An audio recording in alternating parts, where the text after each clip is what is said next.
Picture this, a moonlit grove deep in the wilderness of the ancient world, where the air itself seems to pulse with a primal energy. The night is shattered not by silence, but by a thunderous rhythm, the frantic beating of drums, and the sharp, percussive clang of swords against shields. Whirling figures move in a frenzy, their bodies a blur of motion, their voices lifted in ecstatic, otherworldly cries that seem to tear a hole between the earth and the heavens. This isn't a scene from a fantasy novel. This is the powerful, intoxicating reality of the Corybantes, the divine dancers whose sacred rites were one of the best-kept secrets of the ancient Mediterranean.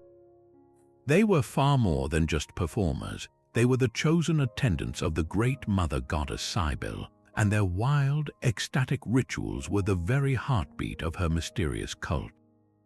To witness them was to stand at the threshold of the divine, to feel the presence of the gods in the very air you breathed.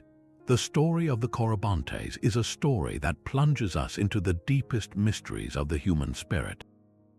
It's a tale that explores our timeless yearning to connect with forces greater than ourselves, to break through the mundane and touch the face of the divine through rhythm, dance, and raw, unfiltered emotion. These weren't solemn priests chanting in quiet temples. They were a whirlwind of sound and fury, a living embodiment of the chaotic, creative, and sometimes terrifying power of nature that the Great Mother represented. Their dance was a language without words, a form of worship so potent and all-consuming that it was believed to actually summon the goddess, to heal the soul, and to protect the sacred from any and all harm. They were the gatekeepers of an ecstatic tradition, a bridge between our world and the realm of the gods, and their legacy whispers to us across the centuries. So how did this brotherhood of divine dancers come to be? What was the true purpose behind their hypnotic, weapon-clashing ceremonies? And what profound secrets about the nature of faith, ecstasy, and our connection to the divine are hidden within their ancient, swirling steps? In this journey, we are going to pull back the veil on these enigmatic figures. We will trace their origins from the misty peaks of Phrygia to the heart of the Greco-Roman world, decode the symbolism of their wild rituals, and uncover why their ecstatic dance was considered one of the most powerful spiritual technologies of the ancient world. This is an adventure into the shadowy, thrilling crossroads of mythology, music, and mystery, a chance to understand the dancers who didn't just perform for the gods but who danced with them. To understand the Corybantes, we must first travel back to the very beginning, to a mythic age of primal conflict and cosmic significance, where their story is inextricably linked to the survival of the king of the gods himself. Long before they became the ecstatic devotees of the Great Mother Cybele, their sacred duty was born from one of the most pivotal moments in all of Greek mythology, the infancy of Zeus. The ruler of the Titans, Cronus, haunted by a prophecy that he would be overthrown by one of his own children, had developed a horrifying habit of swallowing each of his newborns whole. His wife, the Titaness Rhea, was understandably heartbroken and enraged. When she found herself pregnant with her sixth child, she was determined to save this one. She sought the counsel of her parents, Gaia and Uranus, and together they devised a plan that would change the fate of the cosmos. Rhea gave birth in secret on the island of Crete, and following the plan, she immediately hid the newborn Zeus in a secluded, sacred cave on the slopes of Mount Ida. But a baby is not a quiet secret. Its cries can betray the most carefully laid plans. This is where our dancers enter the story. To protect the infant god, to conceal his very presence from his devouring father, a unique form of protection was required. It wasn't a wall of stone or a legion of soldiers that would safeguard Zeus. It was sound. Rhea entrusted her son to a group of divine beings, often named as the Dactyls or the Curites, figures who would later become intertwined with the identity of the Corybantes. Their mission was deceptively simple yet profoundly powerful. They had to mask the infant's cries. Imagine that cave on Mount Ida, not as a silent, dark hollow, but as the first concert hall for a divine percussive symphony. These attendants did not simply stand guard, they performed a continuous, frenzied, weapon-clashing dance. They pounded the earth with their feet in a rhythmic stampede, creating a deep, thrumming vibration that resonated through the very mountain. They struck their spears against their bronze shields with a mighty, metallic clangor. They shouted and sang in a wild, ecstatic chorus. This was no gentle lullaby. It was a calculated, overwhelming cacophony, a wall of divine noise so immense and so constant that the wails of the future king of the gods were completely swallowed whole, just as his siblings had been. Every cry, every whimper was lost in the thunderous performance of his protectors.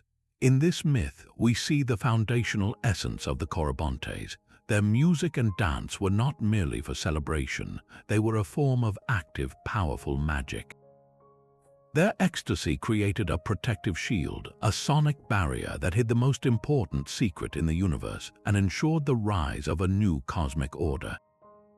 This primal act established a pattern that would define them forever. Their dance was a conduit of power, a means to influence fate itself, and a sacred service to the divine.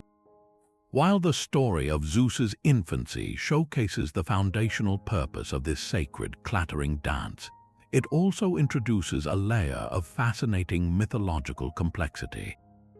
The figures guarding the infant god in that Cretan cave are most frequently identified not as the Corybantes, but as either the Curetes or the Dactyls. So, who were these other groups, and how do they fit into our understanding of the divine dancers?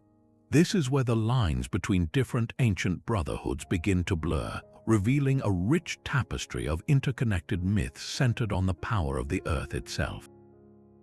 To truly grasp the identity of the Corybantes, we need to untangle their relationship with the Dactyls, a group who embodied a different yet equally vital form of divine power. The Dactyls, whose name literally means fingers, were said to be 5 brothers born from the dust of the earth as the Great Mother clutched the ground during the labor pains of Zeus. They were the original master smiths, the first beings to discover and work with iron and copper in the mystical forges on Mount Ida. Theirs was the magic of the practical world. They transformed raw, earthy ore into powerful objects, weapons, tools, and sacred items. They were the alchemists of the ancient world, turning stone into usable power, and their craft was considered so profound it was indistinguishable from sorcery. The Dactyls represent the artisan side of divine service, the channeling of chaotic natural resources into structured, purposeful creation. They worked with fire and metal, the very bones of the earth, giving form to its potential. Now, the Corybantes, in their earliest known context, were also linked to the mountains of Phrygia and the worship of the Great Mother Cybele. Their domain, however, was not the forge but the frenzied, spiritual ecstasy of the dance. They worked not with metal but with rhythm, movement, and ecstatic noise to achieve a similar goal, accessing and directing the raw, untamed power of the earth and the goddess. So we have 2 groups, both originating from the same sacred mountains, both serving the Great Mother in her various forms, one through practical craftsmanship and the other through spiritual performance. This distinction, however, was never perfectly clean in the ancient imagination. Over centuries, as myths traveled and cultures intertwined, the identities of the Curetes, the Dactyls, and the Corybantes began to merge and overlap. Ancient poets and historians would often use these names interchangeably or combine their stories. Some traditions would claim the Corybantes were actually a specific subset of the Dactyls, the ones who specialized in the mystical, musical rites. Others would blend their functions entirely, describing the same group as both the master metalworkers who forged the first shields and the ecstatic dancers who then clashed those very shields in their protective rites. This merging isn't a sign of confusion in the source material, but rather a profound insight into how the ancient world viewed different forms of power. The physical act of smithing and the spiritual act of ecstatic dance were not seen as separate endeavors.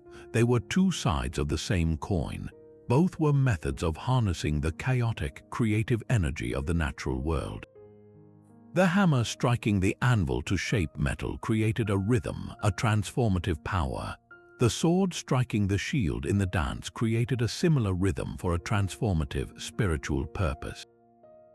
One created a physical object of power, while the other created a sonic and spiritual atmosphere of power.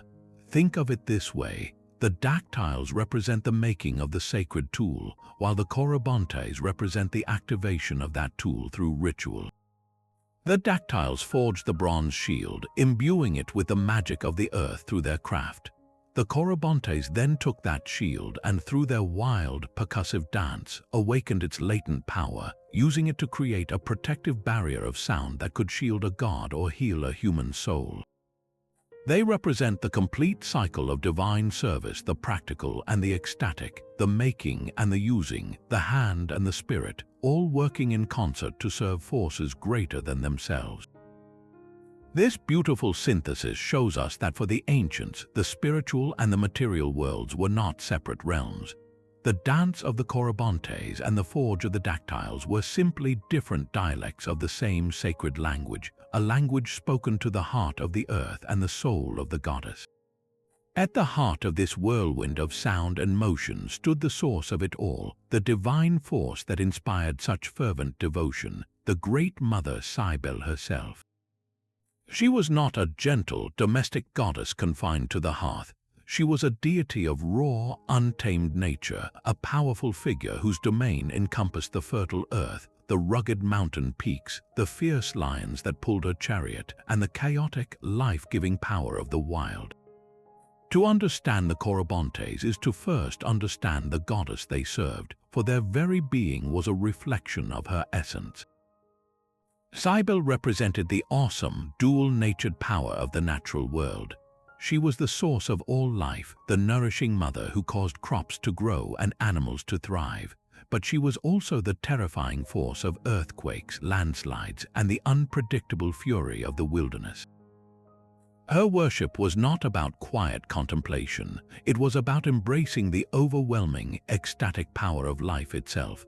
This is precisely why the Corybantes' rituals were so wild, so loud, and so physically demanding.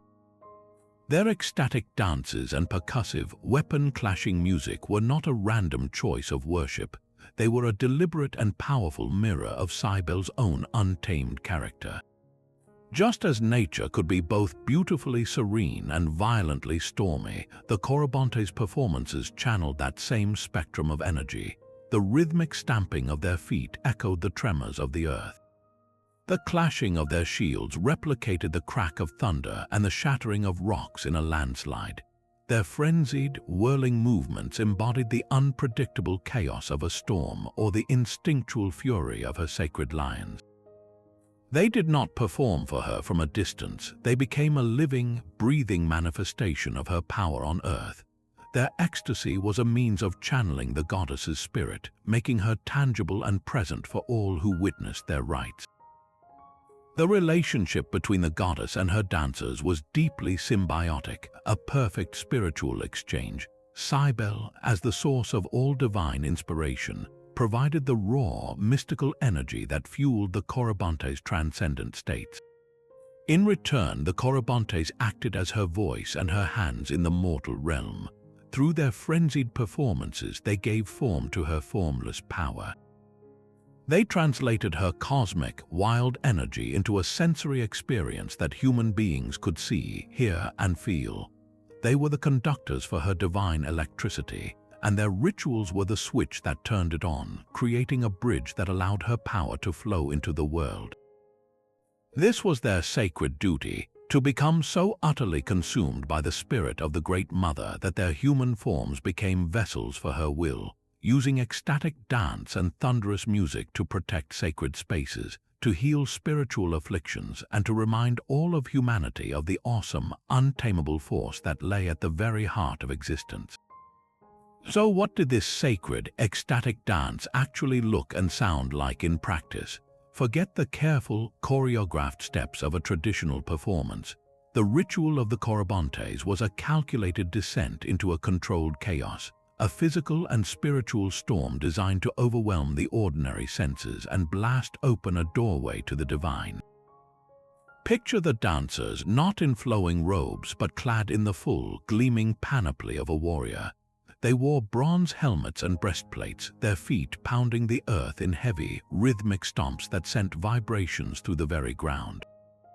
In their hands they did not hold gentle instruments but the tools of battle, a sword in one hand, a shield in the other, and the core of their performance was the relentless, percussive clash of that steel against the bronze face of the shield. This was not a melody, it was a cacophony, a thunderous, metallic roar that was meant to be as physically jarring as it was spiritually awakening. The dance itself was a whirlwind of unrestrained motion.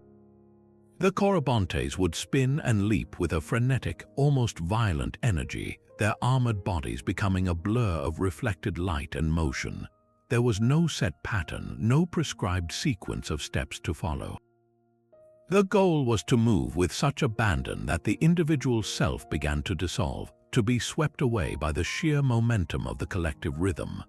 They would dance for hours, pushing their bodies to the point of exhaustion, their breathing becoming ragged, their voices rising in sharp, ecstatic cries and chants that intertwined with the deafening percussion. This sustained, overwhelming sensory assault was the key to their ecstatic trance. The constant, thunderous noise, the dizzying spins, the physical strain, it all worked together to shatter the logical, conscious mind. It was a deliberate short-circuiting of normal thought, a way to break down the barriers of the self and create a vacuum that could be filled by the presence of the goddess. This state of ecstasy, of ecstasis, which literally means standing outside of oneself, was the ultimate objective. It was in this trance that the Corybantes were believed to become true conduits for Cybele's power. They weren't just honoring her from afar, they were creating the conditions for her to descend and inhabit the ritual space, to speak through their cries and move through their whirling forms. This divine invocation had a profound and very practical purpose for the community: purification and healing. The ancient Greeks understood that some forms of spiritual and mental anguish were not logical illnesses, but rather a kind of psychic pollution or a possession by restless, malevolent spirits. They called this state Corybantism. The cure was as intense as the affliction. Someone suffering from a deep melancholy, irrational fears, or frenzied agitation would be brought to the rites of the Corybantes. The treatment was a form of spiritual homeopathy, fighting fire with fire. The practitioners would have the afflicted individual lie down in the center of the ritual space, and then the dance would begin around them. The overwhelming, cathartic noise and fury of the performance would essentially overwhelm the internal chaos of the patient. The external frenzy would resonate with their internal turmoil, escalating it to a peak before ultimately breaking it. The relentless rhythm would entrain their own disordered thoughts, guiding them into a shared trance state where the negative influences could be driven out by the even more potent, purifying power of the goddess. To emerge from that cacophony was to be reborn into a state of calm and clarity, the soul having been scoured clean by the divine thunder. In this way, the Corybantes were not just dancers, they were the original ecstatic therapists, using rhythm and trance to heal the deepest wounds of the human spirit. But to truly appreciate the sheer, overwhelming power of their performance, we need to focus on the very instruments that generated their sonic storm. This was not a delicate orchestra, it was an arsenal of sound, each piece carefully chosen for its ability to shatter the mundane and invite the divine. At the forefront of this auditory assault were the bronze cymbals. These were not the small, tinkling cymbals of a modern orchestra. They were large, heavy bronze plates, often wielded in pairs and crashed together with tremendous force. The sound they produced was a brilliant, shattering clang, a metallic explosion that was both terrifying and exhilarating. This was a sound that mimicked the very voice of the gods, reminiscent of thunder cracking across the sky or the earth itself splitting open. In the hands of the Corybantes, the clashing of cymbals served a dual symbolic purpose. On one level, it was the sound of warfare, the cacophony of the battlefield, reflecting their identity as armored, divine warriors protecting the sacred. On a deeper, more profound level, that same metallic clash was a moment of divine revelation. It was believed that such a sharp, piercing noise could literally tear a hole in the fabric of everyday reality, creating a momentary opening through which the spirit of the Great Mother could rush into the world. Each crash was a call and an answer, a signal that the boundary between the human and the divine was dissolving. Working in tandem with the shriek of the cymbals was the deep, primal heartbeat of the tympanum. This was a large frame drum, similar to a tambourine but without the jingling metal discs, creating a powerful, resonant thrum that could be felt in the chest as much as it was heard with the ears. The tympanum provided the foundational rhythm for the entire rite, a steady, hypnotic pulse that guided the dancers' frenzied steps and entrained the heartbeats of all present. This relentless, percussive beat was the engine of the trance state. Its repetitive, driving nature has a profound psychological effect, lulling the conscious, critical mind into a passive state while awakening the more instinctual, subconscious parts of the psyche. It was the sonic thread that connected every participant, weaving individual consciousness into a single, collective experience. The deep vibration of the drum was the sound of the earth's own pulse, the rhythm of life and fertility that Cybele herself embodied, making it the perfect instrument to call her forth. Completing this triad of sacred noise was the haunting, shrill voice of the flute. While the cymbals provided the explosive punctuation and the drum laid down the foundational rhythm, the flute wove an intricate, melodic thread through the chaos. Its high, piercing notes created an eerie, ululating melody that seemed to mimic the ecstatic cries of the dancers themselves or the howling wind through mountain passes. The flute's role was to disorient and enchant. Its fluid, winding melodies stood in stark contrast to the rigid, percussive sounds of the other instruments, introducing a layer of complexity and unpredictability that further challenged the logical mind. It was the sound of wild, untamed emotion of a spirit breaking free from its mortal constraints. Together, this trio of instruments, the clashing cymbal, the throbbing drum, and the wailing flute, created a total sensory environment. They weren't just playing music, they were constructing a sonic labyrinth designed to lose the self in. The sheer volume, the dissonance, and the relentless rhythm worked synergistically to overload the senses, breaking down the individual's ego and preparing an empty vessel, a purified and open state of being, ready to be filled with the raw, ecstatic power of the goddess.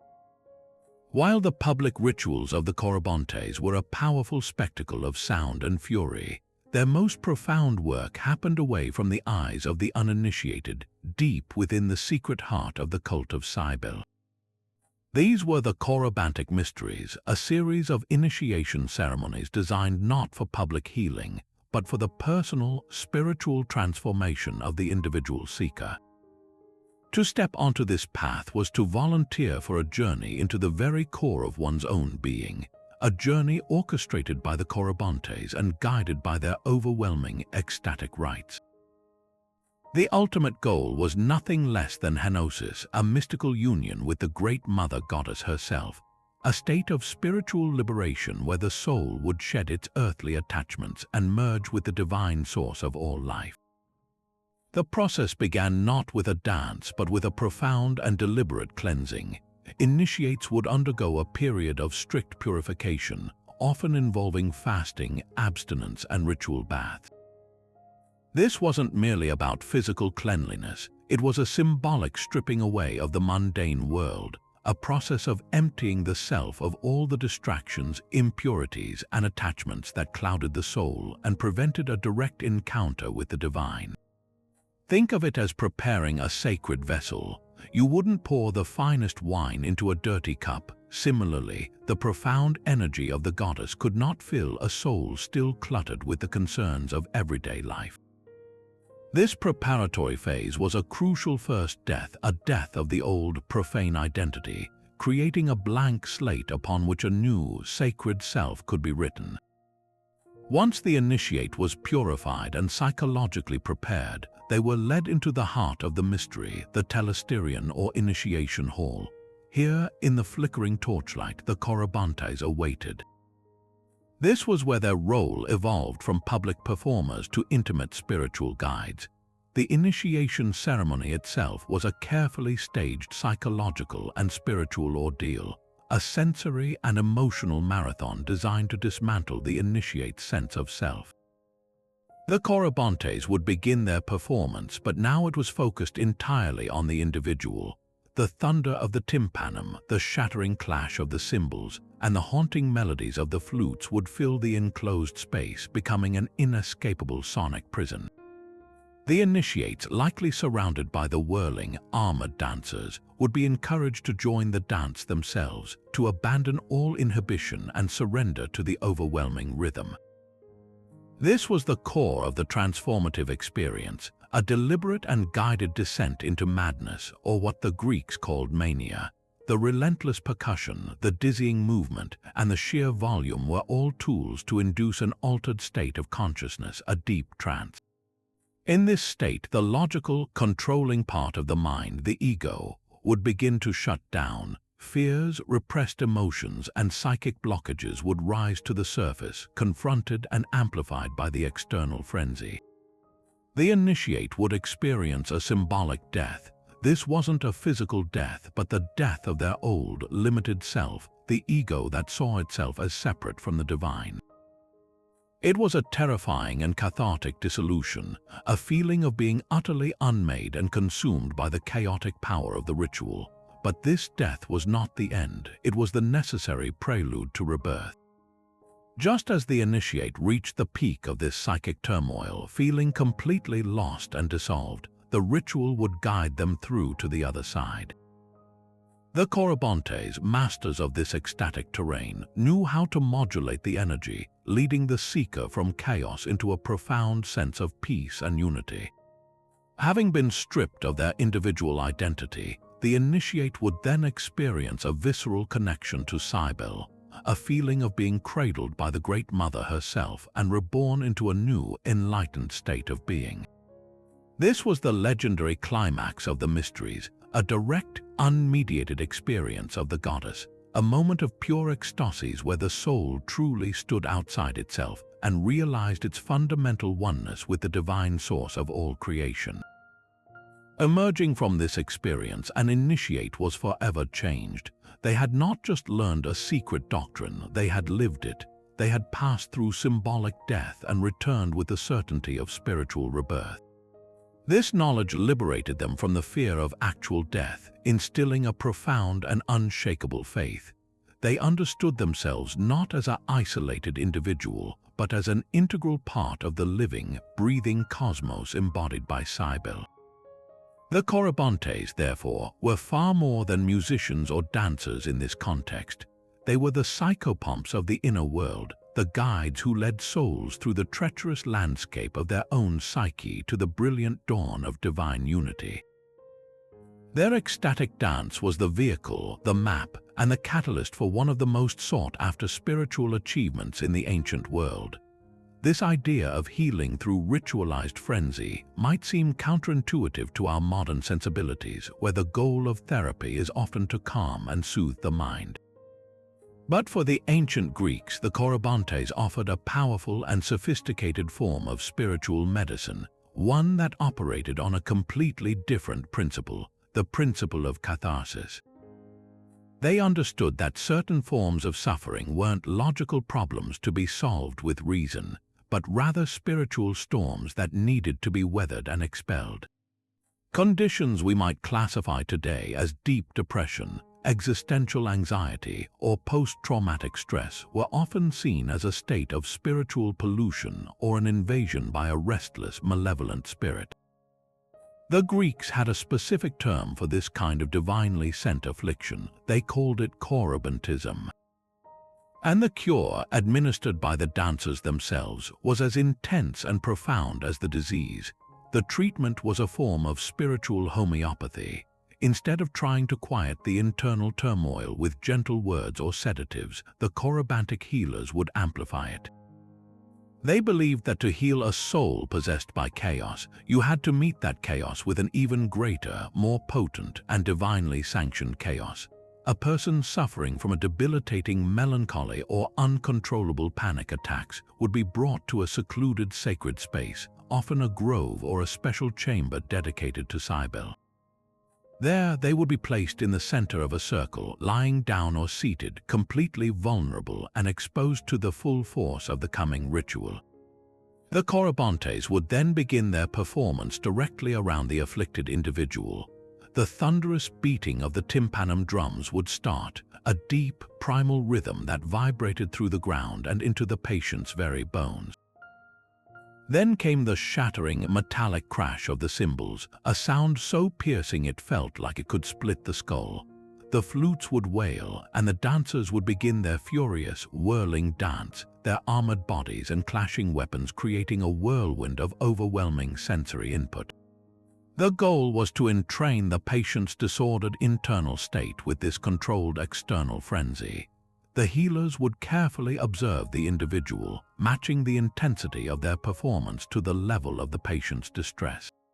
If the person was trapped in a stagnant, heavy depression, the rhythm would be driven and relentless, designed to shock their system out of its numbness. If they were in a state of agitated fear, the dance would meet that agitation and then escalate it, guiding the chaotic energy to a fever pitch. The patient, caught in this sonic and kinetic storm, would have no choice but to surrender to it. Their own internal turmoil would resonate with the external chaos, becoming louder and more intense until it reached a critical, cathartic climax. This was the pivotal moment of the healing, a symbolic death of the afflicted self. The negative influences, the spiritual poison, or the restless spirit causing the illness would be utterly overwhelmed by the purifying, divine power channeled by the dancers. It was believed that the goddess's own energy, summoned by the ritual, would literally scour the soul clean, driving out the sickness through the sheer force of ecstatic resonance. After this peak, the ritual would not simply stop. The Corybantes, as masterful conductors of spiritual energy, would then gradually guide the patient back down. The frantic drumming would slow to a steady, calming pulse. The clashing of cymbals would become more sporadic and then cease, leaving the resonant hum of the drum and the softer, melodic lines of the flutes to dominate the space. The dancers' movements would transition from a violent whirl to a gentle, swaying motion. This decrescendo was as crucial as the crescendo. It allowed the patient to integrate the experience, to emerge from the catharsis not into exhaustion, but into a profound and hard-won peace. The internal storm had passed, and in its wake was a clarity and stillness that felt like a rebirth. The individual would rise, often after falling into a deep, restorative sleep, feeling purified, rebalanced, and reconnected to the natural order embodied by the Great Mother. They had been through the fire and emerged, not burned, but forged anew. In this sacred practice, the Corybantes fulfilled one of their most vital roles. They were the divine physicians of the soul, using the terrifying and beautiful power of ecstasy to mend the deepest fractures of the human spirit. Now, let's journey to the very ground where these divine sounds first echoed, to the island of Crete and the towering, majestic peak of Mount Ida. This isn't just any mountain. It is the legendary birthplace of Zeus, the very cradle of his myth, and consequently, it became the most sacred stage for the Corybantes' primordial performance. Imagine this landscape, a massive, rugged mountain range rising dramatically from the Cretan earth. Its slopes thick with ancient cypress and pine forests, its peaks often shrouded in mist. The air here feels different, thinner, charged with a sense of ancient power, and woven through the bedrock of this mountain are deep, labyrinthine caves, the most famous being the Idaean Cave, a vast, cavernous system that was far more than a simple hole in the ground. For the ancients, this cave was a portal, a mundus, a point of connection between the underworld, the human world, and the divine realm of the gods above. It was within this sacred, subterranean chamber that the infant Zeus was hidden, and it was here that the Corybantes first danced their thunderous dance of protection, their clattering cacophony bouncing off the ancient stalactites and echoing up through the mountain itself, creating a natural amplifier for their divine symphony. The choice of this location was profoundly intentional, deeply rooted in the spiritual geography of the Minoan civilization that flourished on Crete long before the rise of classical Greece. When we look at the archaeological evidence from sites like Knossos and Phaistos, we see a culture utterly consumed with themes of ecstatic worship, bull veneration, and a powerful mother goddess figure, a clear precursor to the Great Mother Cybele. The famous Minoan bull leaping frescoes are not merely depictions of a sport or a pastime. They are snapshots of a high-stakes, ritualistic performance that required incredible agility, courage, and, most importantly, a state of trance-like focus. The act of somersaulting over a charging bull is an act of pure, controlled frenzy, a dance with death that could only be undertaken by individuals who had transcended their ordinary fear through ecstatic connection with the divine. This Minoan tradition of ritual acrobatics and animalistic power shares a clear spiritual DNA with the later, more militaristic frenzy of the Corybantes.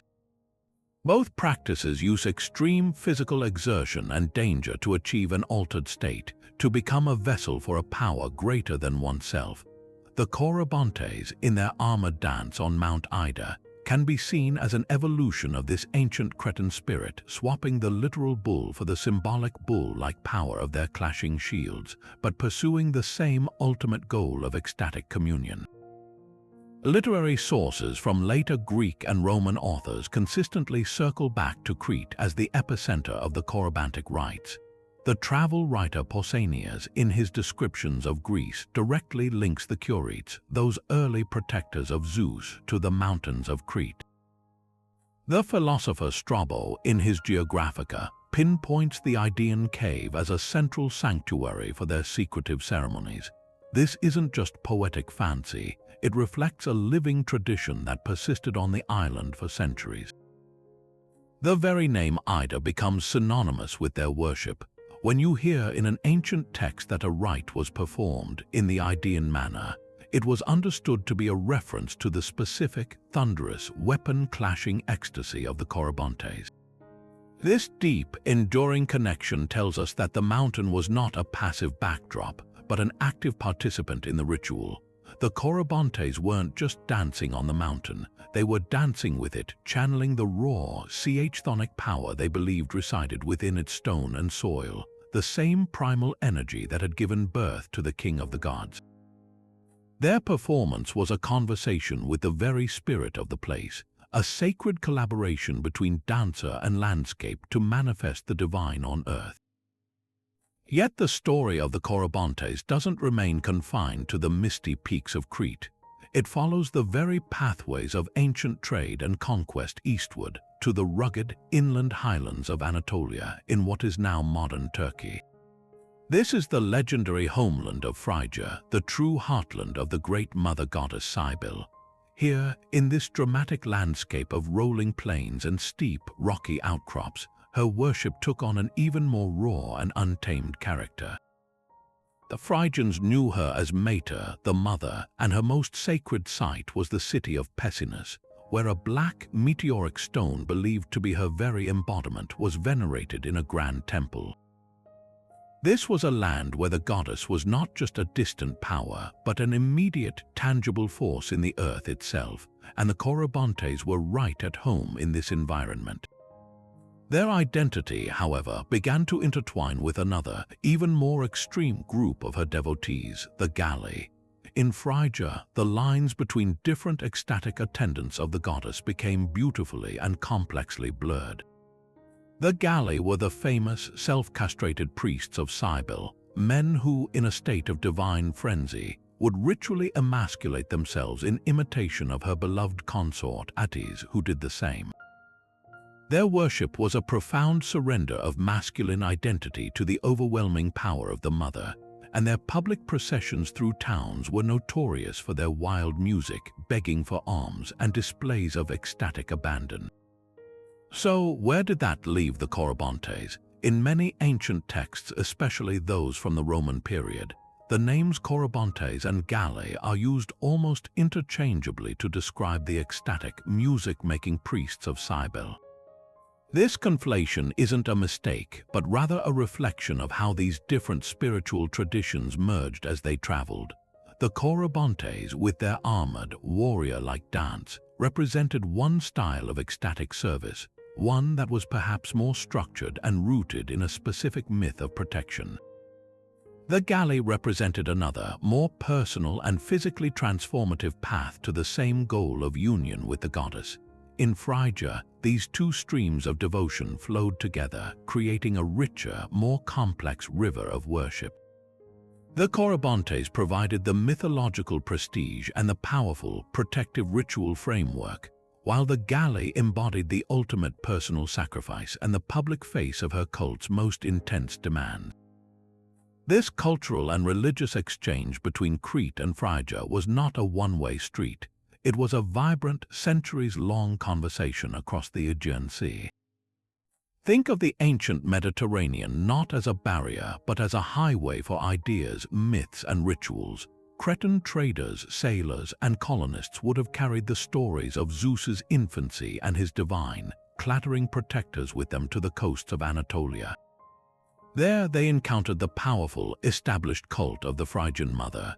The parallels would have been striking and immediate. Both traditions featured a powerful mother goddess, both involved ecstatic, musical rites, and both were deeply connected to the wild, mountainous landscape. It was almost inevitable that the two traditions would begin to borrow from and reinforce one another. The Cretan Curetes, protectors of the infant Zeus, were seamlessly identified with the Phrygian Corybantes, attendants of the Great Mother. Their myths merged, creating a more universal narrative where the divine dancers served the mother goddess regardless of her specific local name. This synthesis gave the Corybantes a dual heritage, rooting them equally in the foundational Greek myth of Zeus and the ancient primal worship of Anatolia. As these fused ideas traveled back west, carried by merchants, mercenaries, and eventually by Roman soldiers, the figure of the Corybantes evolved yet again. When her cult was officially imported to Rome in 204 BCE, brought from Pessinus to save the Republic during the Second Punic War, the Great Mother Cybele came with her entire Phrygian retinue, including the now interchangeable Corybantes and Galli.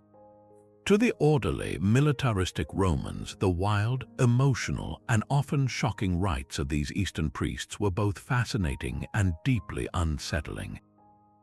Roman citizens were initially forbidden from becoming Galli, a clear sign of the cultural tension. Yet, the power of the Corybantic ritual itself, the ecstatic dance, the thunderous music, the promise of spiritual cleansing and liberation, transcended these cultural boundaries. The Romans may have bureaucratized the cult, placing it under official state supervision, but they could not tame its essential, wild heart. The journey of the Corybantes from the Idaean cave to the Phrygian highlands and finally to the heart of the Roman Empire demonstrates a remarkable truth, that the human yearning for ecstatic connection, for a direct and overwhelming experience of the divine, is a powerful force that can cross seas, merge cultures, and endure for millennia, constantly adapting its outer form while preserving transformative inner core. To truly grasp the nature of the Corybantes, we must navigate one of the most tangled thickets in all of mythology, their relationship with the Curetes. It's a puzzle that even the ancient writers grappled with, and untangling these two groups is key to understanding the fluid, living nature of these myths as they traveled across the Mediterranean. At first glance, their stories are strikingly similar. Both are bands of divine or semi-divine male figures. Both are famed for performing a loud, weapon-clashing dance, and most famously, both are credited with protecting the infant Zeus in that Cretan cave. So, are they the same? Well, yes and no. the distinction lies less in their actions and more in their geographical and cultural origins, which over time became fused into a single, powerful archetype. The Curites are the quintessential Cretan protectors. Their story is rooted deeply in the soil of Mount Ida on Crete, and they are integral to the earliest Greek versions of the Zeus myth. They are often depicted as local rustic deities or daemons, spirits of the wild mountains and forests. Their dance, while frenzied, carries a distinctly Hellenic character, focused on the specific, heroic task of safeguarding the future king of the gods. They represent a more localized, perhaps older, layer of Greek divine mythology. The Corybantes, on the other hand, have their spiritual homeland further east in Phrygia. They are, first and foremost, the devoted attendants of the Great Mother Cybele. Their identity is inseparable from her wild, ecstatic worship. While they were later incorporated into the Zeus myth, their primary function and defining characteristic were always their role in the tumultuous, cathartic rites of the mother goddess. So, one way to see it is that the Curites are the Cretan version of the divine, clattering guardians, while the Corybantes are the Phrygian version with their own distinct devotional focus. Where it gets wonderfully complicated is that ancient authors didn't always respect this neat geographical separation. As Greek culture expanded and interacted more intensively with Anatolia, their mythologies began to cross-pollinate. Writers like Strabo and Diodorus Siculus openly acknowledge the confusion, often using the names Corybantes and Curites interchangeably or stating that they were essentially the same group worshipped under different names in different regions. This wasn't a sign of carelessness, it was a reflection of a genuine syncretism happening in the real world. When Greek colonists settled in Asia Minor and encountered the powerful cult of Cybele, they recognized a familiar pattern, a band of ecstatic dancers making a thunderous noise for a divine purpose. It was a natural, almost inevitable conclusion to equate the Cretan Curites they knew from Homeric myth with the Phrygian Corybantes they saw in the vibrant, contemporary rites of the Great Mother. This blending created a richer, more universal mythological figure. The Corybantes gained the immense prestige of being linked to the foundational myth of Zeus, while the Curites absorbed the intense, ecstatic spiritual energy of Cybele's worship. Think of it as a merger of two powerful brands. The Curites provided the ancient, heroic pedigree, and the Corybantes contributed the living, breathing practice of ecstatic ritual. This fusion allowed for a more complex understanding of their purpose. They weren't just one-time protectors of a baby god. They were eternal practitioners of a sacred art that could shield, purify, and heal. The clatter of their swords on shields in the Cretan cave was now understood to be the same sacred noise that drove initiates to ecstatic union with the goddess in Phrygian groves. It was all part of a single, grand tradition of using overwhelming rhythm to bridge the gap between the human and the divine. This intertwined legacy shows us that for the ancient world, the specific name mattered less than the essential, powerful function these dancers served across cultures.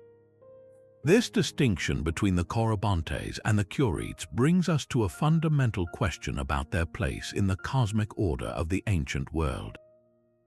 Where exactly did these ecstatic dancers fit within the grand hierarchy of the Greek pantheon? The answer is both revealing and essential to understanding their power. The Corybantes were not Olympian gods. You would not find a throne for them on Mount Olympus, nor were they typically the subject of city-wide festivals in their own honor, like Zeus or Athena. Instead, they occupied a fascinating and potent middle ground. They were what the Greeks called daemons, powerful spirits or divine beings who existed as intermediaries, operating in the space between the lofty, untouchable Olympians and the realm of mortal humanity. Think of the pantheon as a royal court. The Olympians are the king, queen, and princes, the sovereign rulers who set the cosmic laws and command from on high. The Corybantes, then, are the king's most elite and specialized royal guard.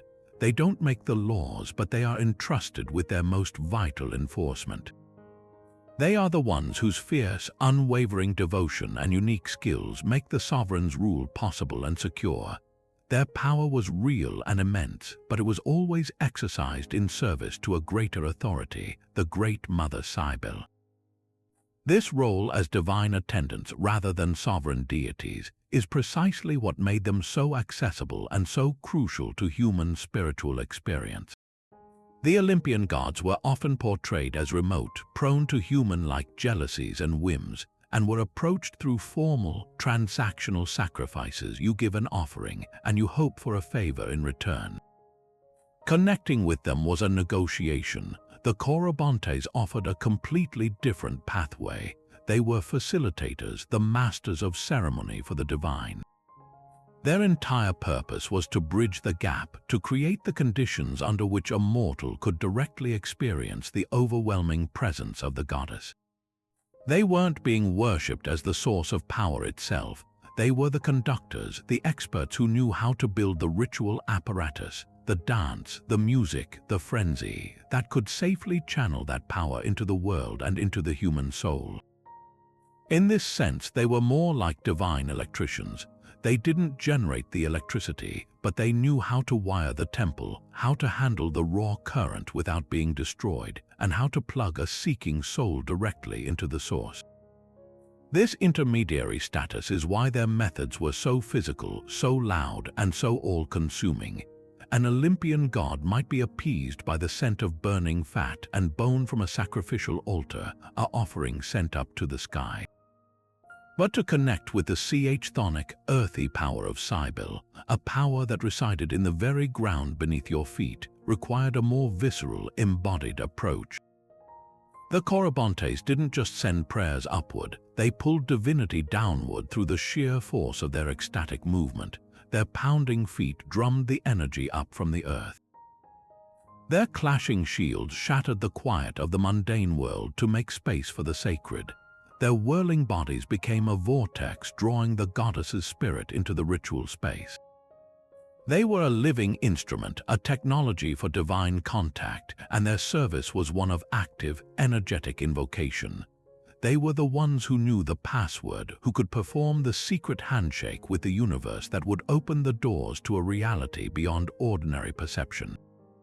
This also explains why they are so often grouped together in bands as a collective, rather than being depicted as singular, heroic individuals. Their power was choral and collaborative. It emerged from the synergy of the group, from the unified rhythm and the shared abandonment of self. You couldn't have a lone Corybant. The role required the multiplicative energy of the brotherhood. This collective identity further underscores their function as a conduit rather than a destination. A single flute might play a melody, but it takes an entire orchestra to create a symphony powerful enough to shake the walls of perception. The Corybantes were that orchestra, and their symphony was ecstasy itself. So, while their names may not have been as universally revered as Apollo or Aphrodite, their role was arguably more immediately vital to the spiritual lives of those who sought them out. They provided the means for a direct, transformative encounter, offering not just a prayer to the divine, but a dance with it. Turning from the thunderous soundscapes of their rituals to the silent world of imagery, we can discover another profound layer of understanding by examining how ancient artists chose to capture the essence of the Corybantes. Without the benefit of audio or motion, sculptors and painters faced the immense challenge of translating a performance defined by deafening noise and frantic movement into a static, visual form. The solutions they developed are as revealing as they are beautiful, offering us a frozen echo of the dancer's power. In red figure and black figure vase paintings, particularly those from the 5th and 4th centuries BC, we find some of the most dynamic portrayals. The artists consistently depicted the Corybantes not in a moment of rest, but in the full, suspended animation of their dance. A common scene shows a trio of figures, their bodies caught in a graceful yet forceful arc, one leg lifted high, arms extended as they clash a short sword against the rounded face of a shield. There is never a sense of stillness. Every line flows with motion. their flowing tunics and long hair seeming to whip around them as if caught in a personal whirlwind. The most striking detail is often their crested helmets, which add to their height and presence, making them appear larger than life, truly divine beings descended to the mortal plane to perform their sacred duty. These artistic choices were deliberate, designed to communicate specific qualities to the viewer. The consistent depiction of the Corybantes in full, gleaming armor, muscle cuirasses, greaves, and those distinctive crested helmets served a dual purpose. On a practical level, it immediately identified them as the mythological figures from the story of Zeus's infancy, the armored guardians of the cave. But on a symbolic level, the armor transformed them. It elevated them from simple dancers into divine warriors, figures of immense power and solemn purpose. The armor signifies order, structure, and protection, a stark contrast to the chaotic frenzy of their dance. This juxtaposition is the core of their artistic representation. They embody controlled chaos. The artist shows us that their wild movements are not random or mad. They are disciplined, purposeful, and channeled through the rigid form of their military gear. They are the masters of the frenzy, not its victims. This visual language tells the ancient viewer that what might look like madness to an outsider is in fact a highly specialized and potent form of sacred service. Beyond vases, we find their powerful forms carved into stone, immortalized in architectural reliefs and freestanding sculptures. A magnificent example comes from the famous Pergamon altar, where figures believed to be Corybantes are shown in deep, dynamic poses, their muscles straining with effort, contributing to the altar's overall theme of divine struggle and cosmic order. In smaller, devotional sculptures, they might appear in a circle, forever frozen in the act of creating their protective, sonic barrier around a small, unseen central figure, a perpetual invocation of their most famous myth. The expressions on their faces in these works are particularly telling. They are rarely shown with beatific smiles or serene detachment. Instead, their features are often intense, focused, even slightly fearsome, with wide eyes that suggest a state of trance or divine possession. This refusal to sanitize their ecstasy is crucial. It confirms that the ancient perception of these dancers was not one of gentle reverence but of awe and even a healthy dose of fear. They were not approachable, they were terrifying and magnificent, a force of nature made manifest. The art doesn't ask us to relate to them as people, but to witness them as powerful, otherworldly conduits. When we step back and view this entire artistic tradition as a whole, a clear and powerful message emerges about how the ancient world perceived spiritual power. The Corybantes, in their relentless motion and armored ferocity, represent a pathway to the divine that is fundamentally different from the calm piety we often associate with religion. Their portrayal in art legitimizes and glorifies a form of worship that is physical, loud, and emotionally overwhelming. In a culture that valued reason and moderation in so many aspects of life, the continued depiction of the Corybantes serves as a permanent reminder that the gods themselves could be irrational, chaotic, and demanding of an ecstatic response. The art makes their frenzy sacred. It takes something that could be misunderstood as mere barbarism and frames it as a necessary, powerful, and divinely sanctioned technology for connecting with the forces that govern the universe. Every painted curl of a helmet plume, every carved strain of a muscle, is a testament to the ancient belief that sometimes to reach the divine, you must first be willing to dance on the very edge of madness. Our journey to understand the Corybantes would be incomplete without listening to the voices from the past that first recorded their story. These literary sources are like pieces of a grand, ancient mosaic, each one adding a unique color and detail to our overall picture, revealing how their perception evolved from heroic background figures to central agents of ecstatic religion. The very first whisper of their existence comes from the most foundational text of Greek literature, Homer's Iliad. In a passage that often goes unnoticed, the poet describes the divine shield of Achilles, forged by the god Hephaestus, and on it, depicted among scenes of human life, is an image of a dancing floor. Homer writes, and on it the famed smith of the strong arm set also a dancing floor, like unto that which in wide Knossos Daedalus fashioned of old for fair-tressed Ariadne. There were youths dancing and maidens of the price of many cattle, holding their hands upon the wrists one of the other, and now would they run round with deft feet exceedingly lightly. And now again would they run in lines to meet each other. While Homer doesn't name the Corybantes directly here, the connection to Crete and the intricate, weapon-like precision of the dance described creates a powerful echo. For an audience steeped in oral tradition, this description of a formal yet energetic dance on the very island where Zeus was protected would have evoked the familiar myth of the divine clattering guardians. Homer gives us the archetype, the notion that dance is a fundamental, even cosmic activity, worthy of being immortalized on the armor of the greatest Greek hero. Moving forward in time, we find a much clearer, yet still enigmatic, reference in the Homeric hymn to the Great Mother. This hymn, composed later than the Iliad, directly addresses the goddess and her retinue. It proclaims, "I sing of the mother of all gods and all men, who takes her delight in the rattle of castanets and the noise of kettledrums and the echo of flutes, and in the yelling of wolves and the roaring of bright-eyed lions, and in the resounding mountains and the wooded dens." And then, crucially, it mentions her companions, the insolent and lawless ones whom she loves in her heart, the Phrygian men who possess the prophetic art of rhythmic. While the name Corybantes is still not used, the description is unmistakable.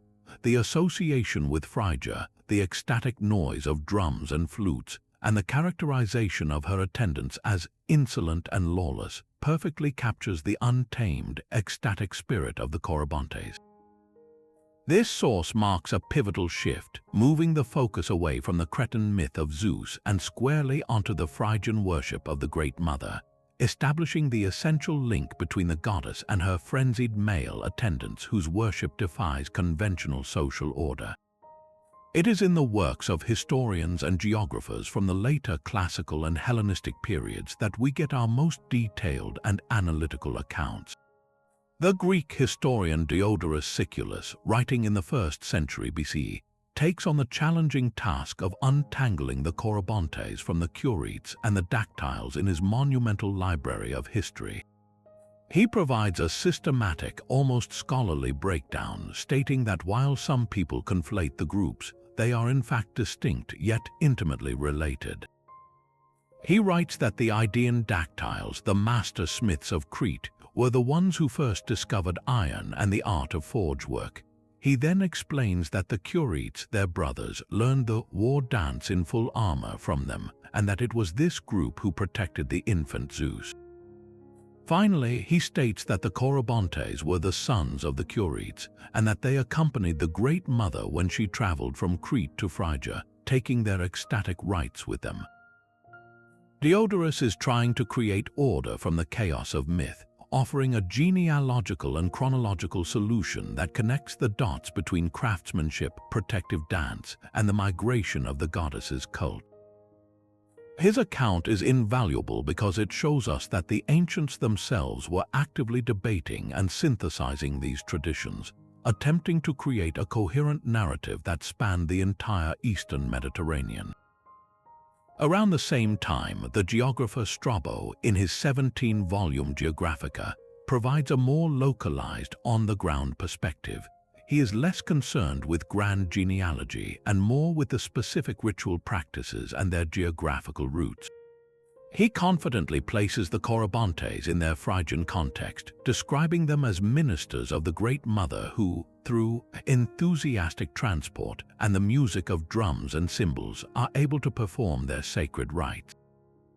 He directly addresses the confusion with the Curetes, noting that the two groups are so similar in their activities that most people consider them identical. Strabo's contribution is to ground the Corybantes in a real-world cultural and religious landscape. He treats their ecstatic worship not as a distant myth, but as a living, observable practice among the Phrygians, a practice defined by its intense, emotional, and overwhelming musical performance.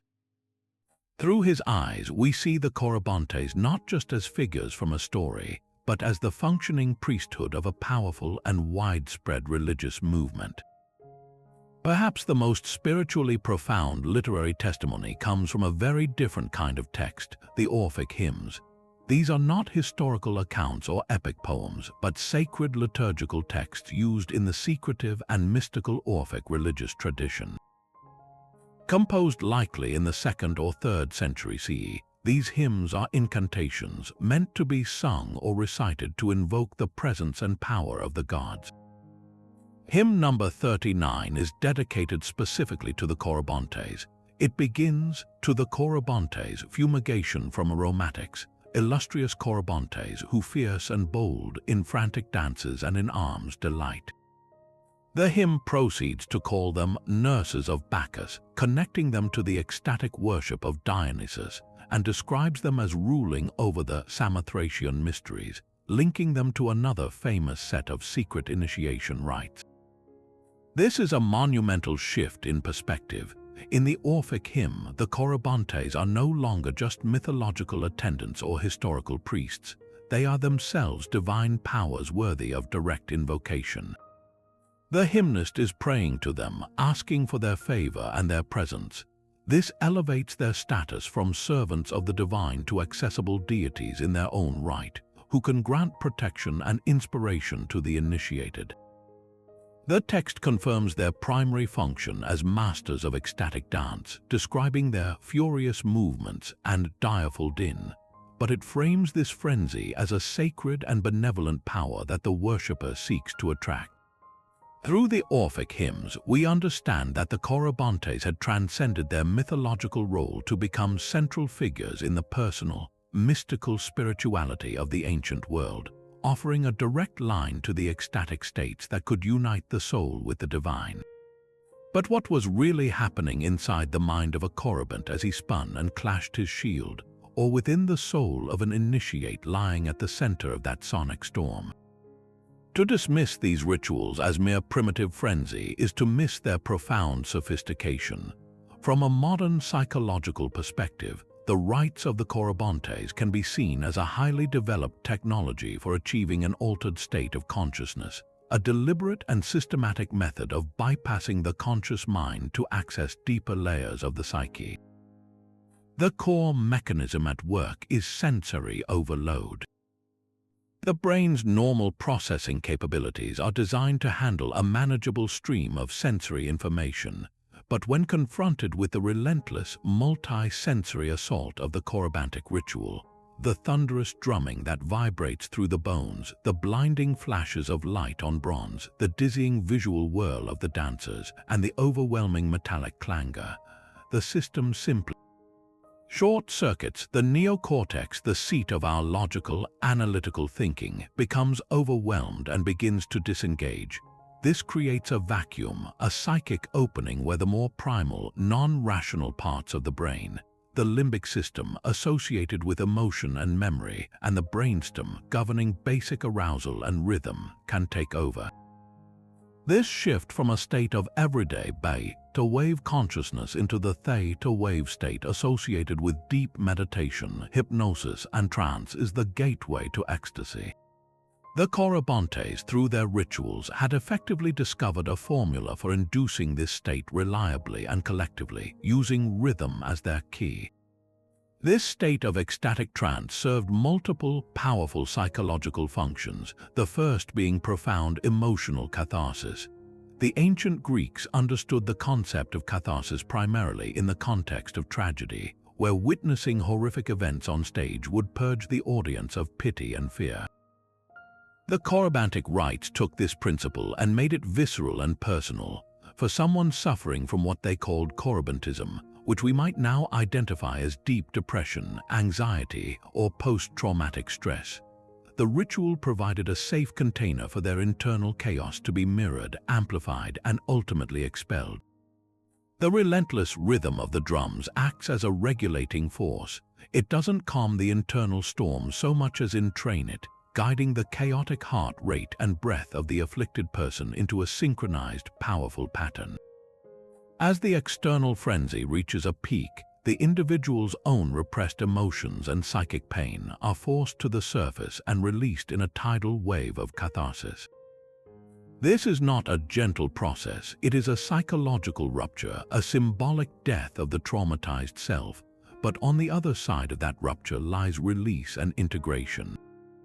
The individual emerges feeling scoured clean, not because the goddess magically removed the pain, but because the ritual provided the necessary conditions for a profound, somatic release of pent-up emotional energy that the conscious mind had been unable to process. Beyond individual healing, this shared ecstatic experience forged an unbreakable bond of community. Participating in a Corybantic ritual, whether as a dancer or an initiate, was a powerful exercise in what sociologists call collective effervescence.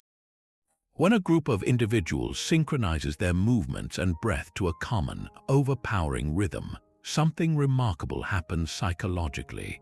The boundaries of the self begin to soften. The individual ego, with its separate concerns and identity, temporarily dissolves into the collective body of the group. This creates a powerful sense of belonging, of unity, and of shared purpose that is far more intense than what can be achieved through mere conversation or shared belief. It's a feeling of becoming part of something much larger than oneself. For the cult of Cybele, this was essential. It transformed a collection of individual devotees into a living, breathing organism, a single body pulsating with the spirit of the goddess. This neurobiological bonding, facilitated by the rhythmic drumming and communal dance, created a social cohesion that was both emotionally fulfilling and politically stabilizing for the religious group, ensuring its endurance and fervor across generations. The methods of the Corybantes were not unique in the ancient world. In fact, they represent a universal human impulse that we see echoed in spiritual traditions across the globe. The whirling dervishes of the Sufi Mevlevi order use a similar technique of spinning and rhythmic repetition to achieve a state of mystical union with the divine, their continuous rotation disorienting the conscious mind to allow for a direct experience of God's love. In the Haitian Vodou tradition, the steady, polyrhythmic beating of drums is used to call down the lower, the spirits, who then mount or possess their devotees, who dance with a power and grace not their own. Across the African diaspora, from Candomblé to Santeria, ecstatic dance and drumming serve as the primary vehicle for spirit possession and communal healing. Even in modern secular contexts, we see the same psychological principles at work in the collective frenzy of a rock concert or the synchronized movement of a flash mob. What the Corybantes perfected was a specific, culturally situated expression of this deep, cross-cultural understanding. That rhythmic, ecstatic movement is one of the most direct pathways we have to transcend the limitations of our individual selves. Ultimately, the practices of the Corybantes reveal a sophisticated spiritual technology designed for one primary purpose: to transcend the prison of ordinary reality. The mundane world of everyday concerns, social roles, and linear time is what the philosopher Karl Jaspers called the encompassing that we normally inhabit. The Corybantic rites were a tool for breaking out of that shell. The trance state they induced was a journey beyond the ego, a temporary liberation from the burdens of individual identity and the constant narrating voice of the self. In this state, initiates didn't just believe in the goddess, they felt her, they became her vessels, and they experienced a reality where the separation between human and divine was revealed as an illusion. This was not an escape from reality, but an escape into a deeper, more fundamental reality, the reality of the unified cosmos, the chaotic, creative life force that Cybele represented. Their dance was a method of hacking the human operating system, using the body's own responses to rhythm and sensory overload to unlock a door to a different way of being. In this light, the Corybantes were not primitive shamans but early pioneers of consciousness exploration, masters of a sacred science that understood the deep connections between sound, movement, and the hidden landscapes of the human soul. Now let's focus on the very heart of their terrifying spectacle, the armor itself. Why would ecstatic dancers seeking union with a goddess be clad not in flowing ceremonial robes but in the full, gleaming panoply of a hoplite warrior? This was no arbitrary costume choice. Every piece of their equipment was a profound and multi-layered symbol, transforming their dance from a simple performance into a cosmic drama. The bronze helmet, the muscle-hugging cuirass, the greaves protecting their shins, and the sword and shield in their hands, these were not instruments of earthly warfare. They were the sacred tools for a spiritual battle, a relentless fight against the forces of chaos, ignorance, and spiritual decay that threatened the order of the soul and the world. Their dance was a symbolic enactment of this eternal struggle, and the deafening clangor they created was the sound of that battle being won. Consider the shield, perhaps the most essential prop in their entire ritual. In a literal sense, the shield is a defensive object used to block incoming blows on the battlefield, but in the hands of the Corybantes, its function was completely inverted. They didn't hold it still to receive an attack, they actively and violently struck it with their swords. This act transforms the shield from a passive defender into an active generator of sacred sound. The clashing of bronze and steel was not the noise of combat but the creation of a sonic shield, a protective barrier of divine noise. This concept, known as apotropaic magic, was widespread in the ancient world, the belief that a loud, frightening, or dissonant sound could literally scare away malevolent spirits and negative influences. Just as we might shout to startle a wild animal, the Corybantes created a percussive explosion to drive off the spiritual entities that caused madness, illness, and misfortune. Each clash was a blast of purifying energy, clearing the ritual space and the participants' minds of any lingering malevolence, making the area safe for the goddess to descend. On a deeper, more internal level, this same clashing of weapons symbolized the intense internal conflict required for spiritual growth. The path to enlightenment is never easy. It involves a fierce, personal struggle against one's own inner demons, our fears, our attachments, our ignorance, and our ego. The Corybantic dance made this internal war visible and audible. The sword represented the sharp, cutting force of the will, the disciplined intention to cut through illusion and break down the barriers of the self. The shield represented the enduring strength of the soul, the part of us that must withstand the painful but necessary process of being struck and shaped by spiritual discipline.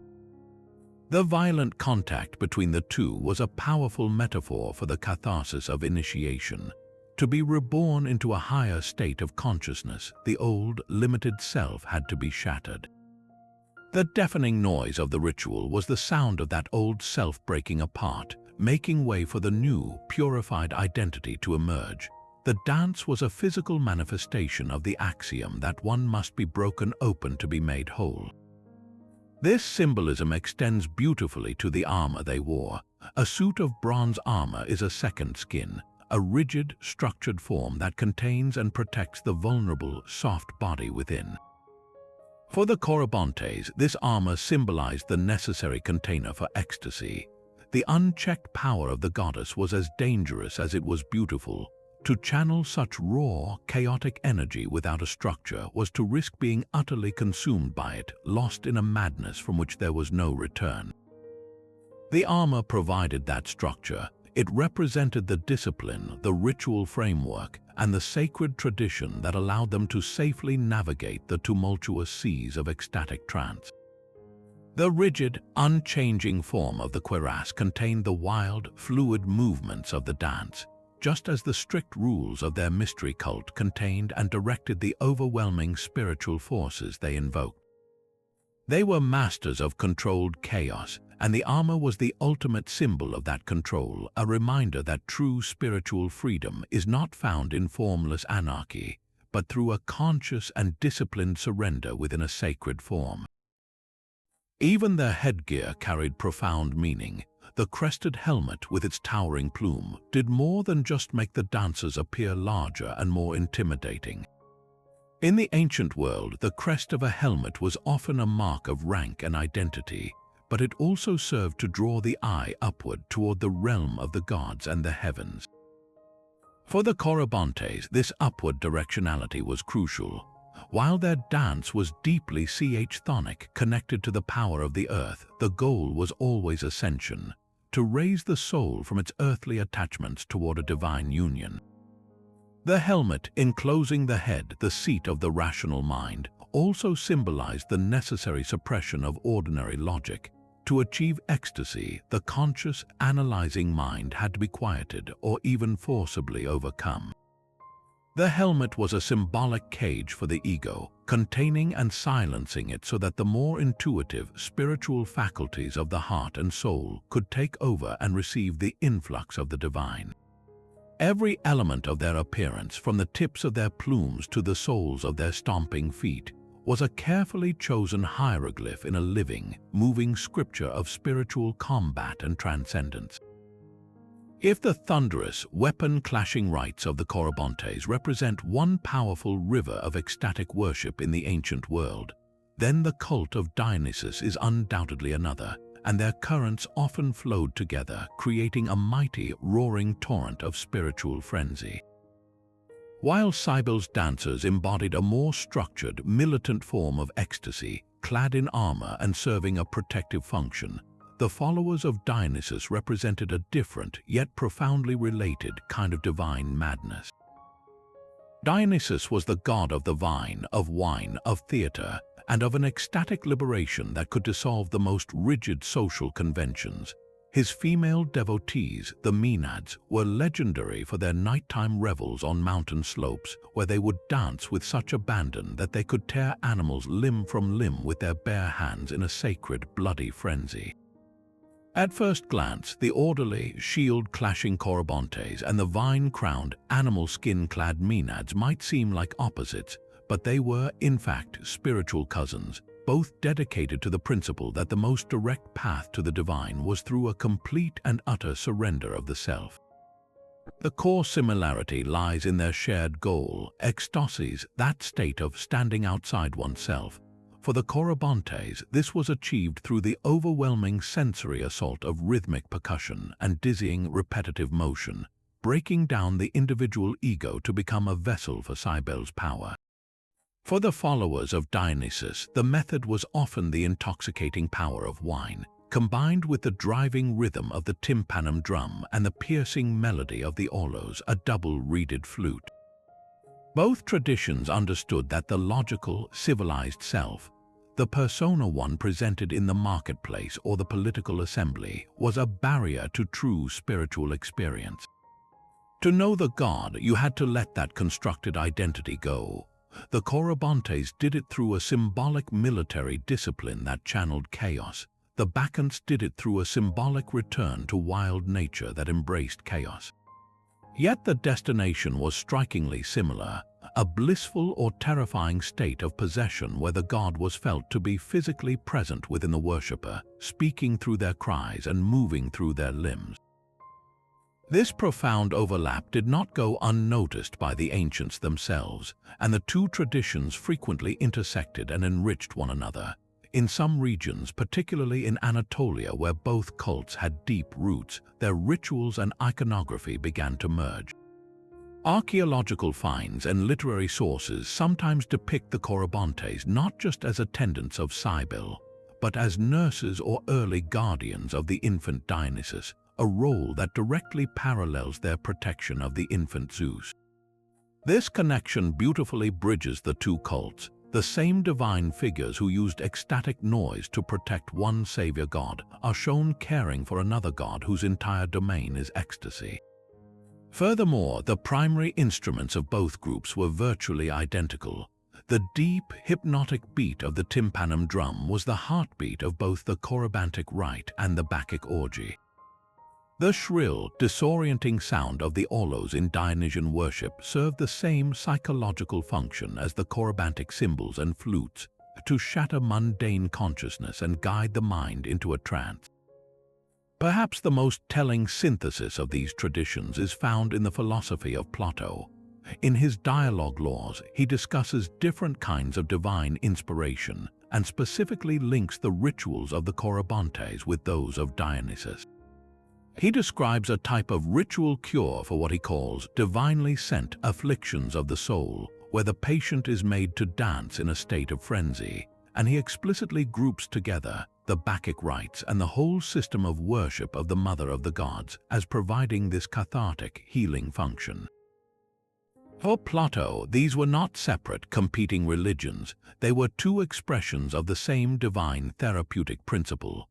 He saw both the Corybantic and the Dionysian mysteries as sanctioned, holy forms of madness that could purify the soul from irrational fears and mental anguish, restoring a person to a state of mental and spiritual balance.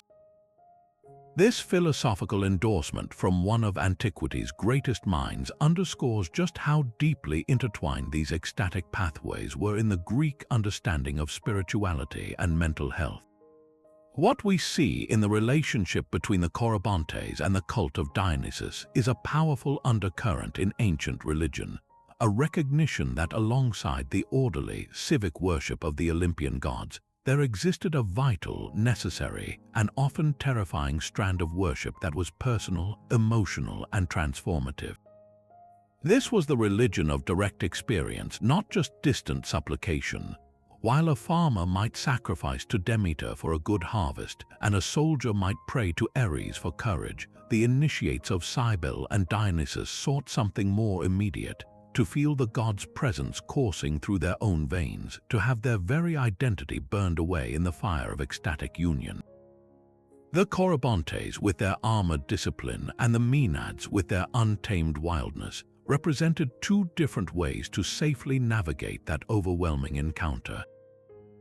One built a structured container of ritual and sound to hold the chaos. The other unleashed the chaos within the safe container of the sacred wilderness. Together, they offered the ancient world a complete map of the ecstatic landscape, proving that the divine could be approached not only with reverence and fear, but also with the liberating, soul-scouring power of a sacred and collective roar. The world the Corybantes knew, a world of clashing shields and sacred caves, could not last forever. As the colossal engine of the Roman Empire began to grind and shift, and as a new, revolutionary faith started to spread from the eastern provinces, the ground beneath the feet of the old gods began to tremble. The rise of Christianity marked a fundamental turning point not just for the Corybantes, but for the entire ancient spiritual landscape. This new religion presented a radically different vision of the divine, a single, transcendent God who was separate from creation, a God who was worshipped not through ecstatic frenzy but through prayer, faith, and moral conduct.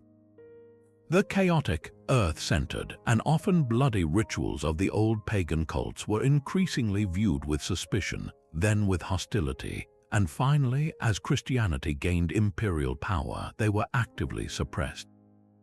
The wild, percussive rites that had echoed through groves and mountains for centuries were now deemed demonic, a dangerous and superstitious frenzy that led the soul away from the path of salvation. The specific, organized worship of the Corybantes as part of Cybele's public cult faded with remarkable speed under this new religious order. Imperial decrees, beginning with Theodosius I in the late 4th century, systematically outlawed pagan practices, closing temples and banning sacrifices. The Grand Temple of the Magna Mater in Rome, once a center of state-sponsored veneration, fell into disuse and decay. The self-castration of the Galli, once the ultimate act of devotion, was now seen as a horrifying mutilation. The Corybantic dances, with their deafening noise and warrior-like intensity, could not find a home within the solemn liturgy of the Christian Church. The physical, sensory pathway to the divine that they represented was being walled off, declared heretical. It seemed as if the dancers, after serving the gods for over a millennium, had finally fallen silent, their sacred tools buried by the sands of time and theological condemnation. But something fascinating happened. While the outer form of their worship, the specific rituals, the priesthood, the public ceremonies withered away, the powerful psychological and spiritual concepts they embodied proved far more resilient. The essence of the Corybantic experience did not vanish. It went underground, transforming and resurfacing within new philosophical and mystical frameworks. The most significant vessel for this transformation was the school of thought known as Neoplatonism, which flourished in the very centuries when paganism was in its death throes. Philosophers like Plotinus, Porphyry, and especially Iamblichus were grappling with the same fundamental human yearning that the Corybantes had addressed. How can the human soul, trapped in a material body, reunite with the ultimate divine source, which they called the One? For these thinkers, the old pagan myths and rituals were not mere superstitions. They were symbolic codes containing profound spiritual truths. They looked at the ecstatic rites of the Corybantes and saw a precise, albeit dramatic, technology for achieving the very goal of Neoplatonic philosophy, henosis or union with the divine. Iamblichus, in his work on the mysteries, vigorously defended the value of these theurgic rites, ritual practices that went beyond mere intellectual contemplation. He argued that the soul's ascent required more than just rational thought. It needed a divine fire, a shock to the system that could jolt it out of its earthly stupor. And what was the Corybantic ritual, if not the ultimate spiritual shock therapy? The thunderous drums, the clashing cymbals, the whirling dance. These were all seen as perfectly designed to agitate the soul, to violently shake it loose from its attachment to the physical senses and the rational mind, creating the necessary chaos from which a higher order of consciousness could emerge. It is within this Neoplatonic context that the term Corybantism itself undergoes a profound metamorphosis. It sheds its specific connection to the cult of Cybele and becomes a generalized philosophical term for a state of divinely inspired frenzy or sacred madness.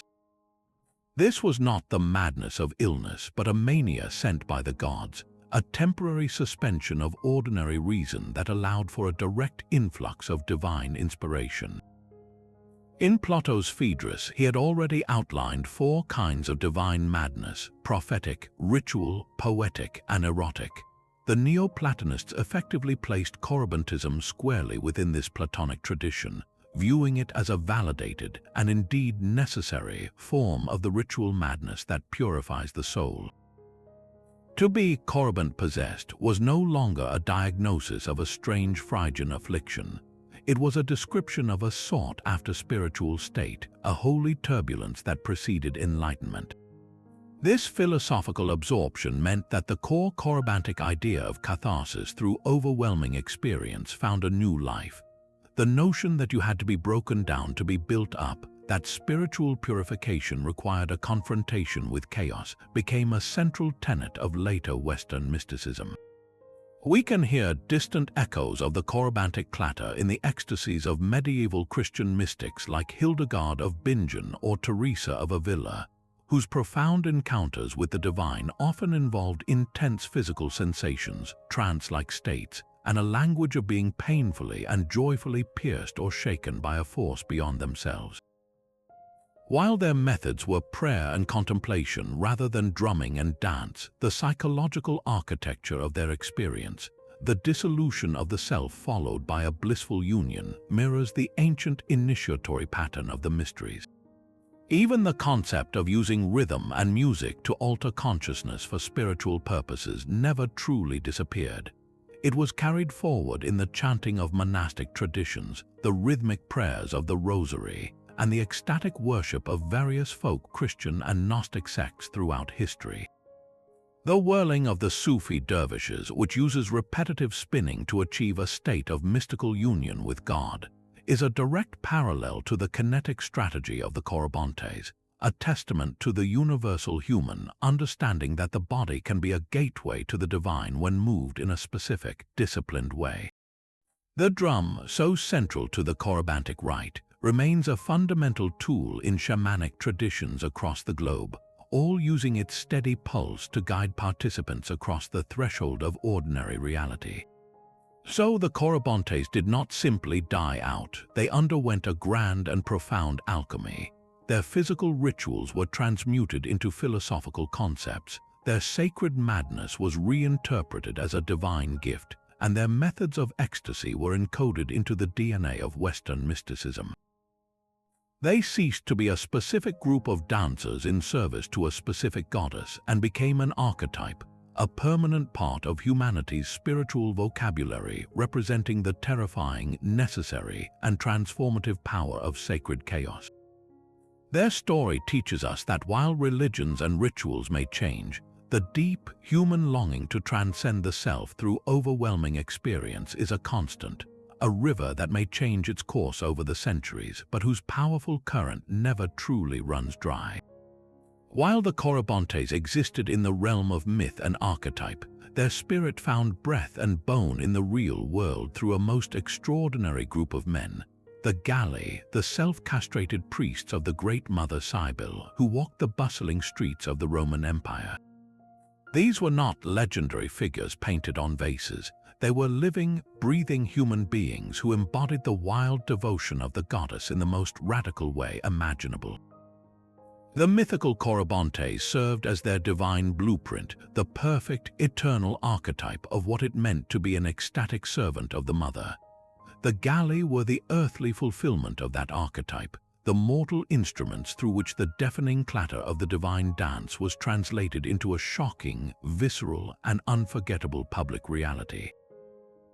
To understand the Galli is to confront one of the most challenging and profound acts of religious devotion in the ancient world, ritual self-castration.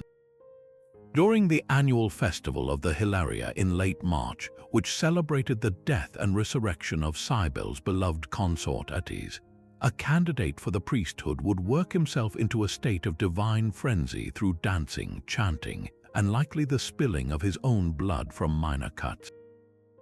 In this heightened, ecstatic state, gripped by what was believed to be the direct inspiration of the goddess, he would take a sharp stone or blade and, in a single, irreversible act, emasculate himself. This was not an act of despair, but one of ultimate symbolic surrender. By renouncing his masculinity and fertility, he was imitating the fate of Attis and offering the entirety of his being, his very identity as a man, to the Great Mother. This transformed him. He became a Gallus, a sacred and liminal figure, no longer bound by conventional gender roles or social expectations, living entirely in the service of the goddess. These priests then became the public face of Cybele's cult, and their processions were legendary spectacles. Picture a bustling Roman street suddenly filling with a riot of sound and color. The Galli, with their long, flowing hair often worn in elaborate styles, their faces powdered white and dressed in vividly colored feminine robes and heavy jewelry, would parade through the city. Their appearance alone was designed to provoke and fascinate, a walking challenge to Roman norms of masculine austerity. But it was their music that truly connected them back to their mythical predecessors, the Corybantes. They carried the same sacred instruments, the deep, throbbing tympanum drums, the clashing bronze cymbals, and the wailing flutes. As they processed, they would dance and spin, working themselves into a collective frenzy, their voices rising in ecstatic, incomprehensible chants. They would beg for alms, prophecy, and exhibit states of trance possession, all while the relentless, thunderous rhythm of their music spilled out of the temples and into the public squares, forcing the entire city to bear witness to the untamable power of the goddess they served. This direct lineage, from the mythic Corybantes to the historical Galli, is a powerful example of how divine stories inspire human action. The Corybantes, in their armored dance, represented the ideal of complete and militant devotion. They were the warriors of ecstasy, using their clashing shields to create a sacred, protected space. The galley took this ideal and made it personal, internalizing the spiritual warfare. Their self-castration was their own sword strike against the shield of their former selves, a different but equally potent method of creating a sacred void to be filled by the divine. The relentless, percussive music that defined both groups was the constant thread, the sonic signature of Cybele's power. In the galley, the ancient, protective cacophony of Mount Ida was reborn as the mobile, proselytizing soundtrack of urban Rome, a constant reminder that the wildness of the goddess could not be confined to distant mountaintops, but was alive and pulsing at the very heart of the civilized world. Perhaps the most powerful echo of the Corybantic tradition, however, isn't found on a stage or in a festival field, but in the quiet, clinical setting of modern therapeutic practice. The ancient understanding that rhythmic, overwhelming experience could heal the soul has re-emerged in several cutting-edge psychological and somatic therapies. Consider the use of rhythmic eye movement desensitization and reprocessing, or EMDR, a well-established treatment for trauma. While it doesn't involve loud music, it uses a core principle the Corybantes would have recognized instantly: bilateral stimulation. The therapist guides the patient's eyes back and forth, or uses alternating taps or sounds, creating a rhythmic, repetitive stimulus that helps the brain reprocess and desensitize traumatic memories locked in the nervous system. It's a modern, gentler version of that same principle, using a patterned, overwhelming sensory input to shake loose and reorganize a psyche that has become stuck, allowing for a cathartic release and integration of painful material. Much like the sonic storm of the Corybantes was believed to drive out spiritual afflictions. Similarly, somatic experiencing and other trauma-informed therapies focus on the body's innate rhythms and its need to complete thwarted survival responses. A therapist might guide a client to notice the natural tremor in their limbs or encourage a gentle, rocking motion, a self-generated, rhythmic movement that helps discharge the trapped energy of fight or flight. This is the contemporary scientific language for the same deep wisdom the Corybantes practiced, that the body holds the key to its own healing, and that rhythmic, often non-verbal, expression is a direct pathway to unlocking it. We no longer attribute the healing to a goddess driving out a demon, but to the nervous system regulating itself and processing stuck energy. The framework has changed, but the fundamental human technology of using rhythm and movement to purge and restore the psyche remains strikingly consistent across the millennia, proving that the Corybantes were, in their own way, pioneering somatic therapists. Even the collective, unifying power of the Corybantic dance finds its modern counterpart in the growing popularity of ecstatic dance communities and conscious clubbing events. These are not social dances with prescribed steps, but gatherings specifically designed for free-form, personal expression within a container of shared, rhythmic music. Participants move as they feel, often with eyes closed, surrendering to the beat in a way that dissolves social barriers and individual ego, fostering a profound sense of communal connection. The DJ becomes the modern Corybant, skillfully using the tempo and intensity of the music to guide the crowd on a collective journey, building energy to a peak before allowing it to settle into a state of collective calm. This is the collective effervescence of the ancient rites, repackaged for a secular, wellness-oriented world.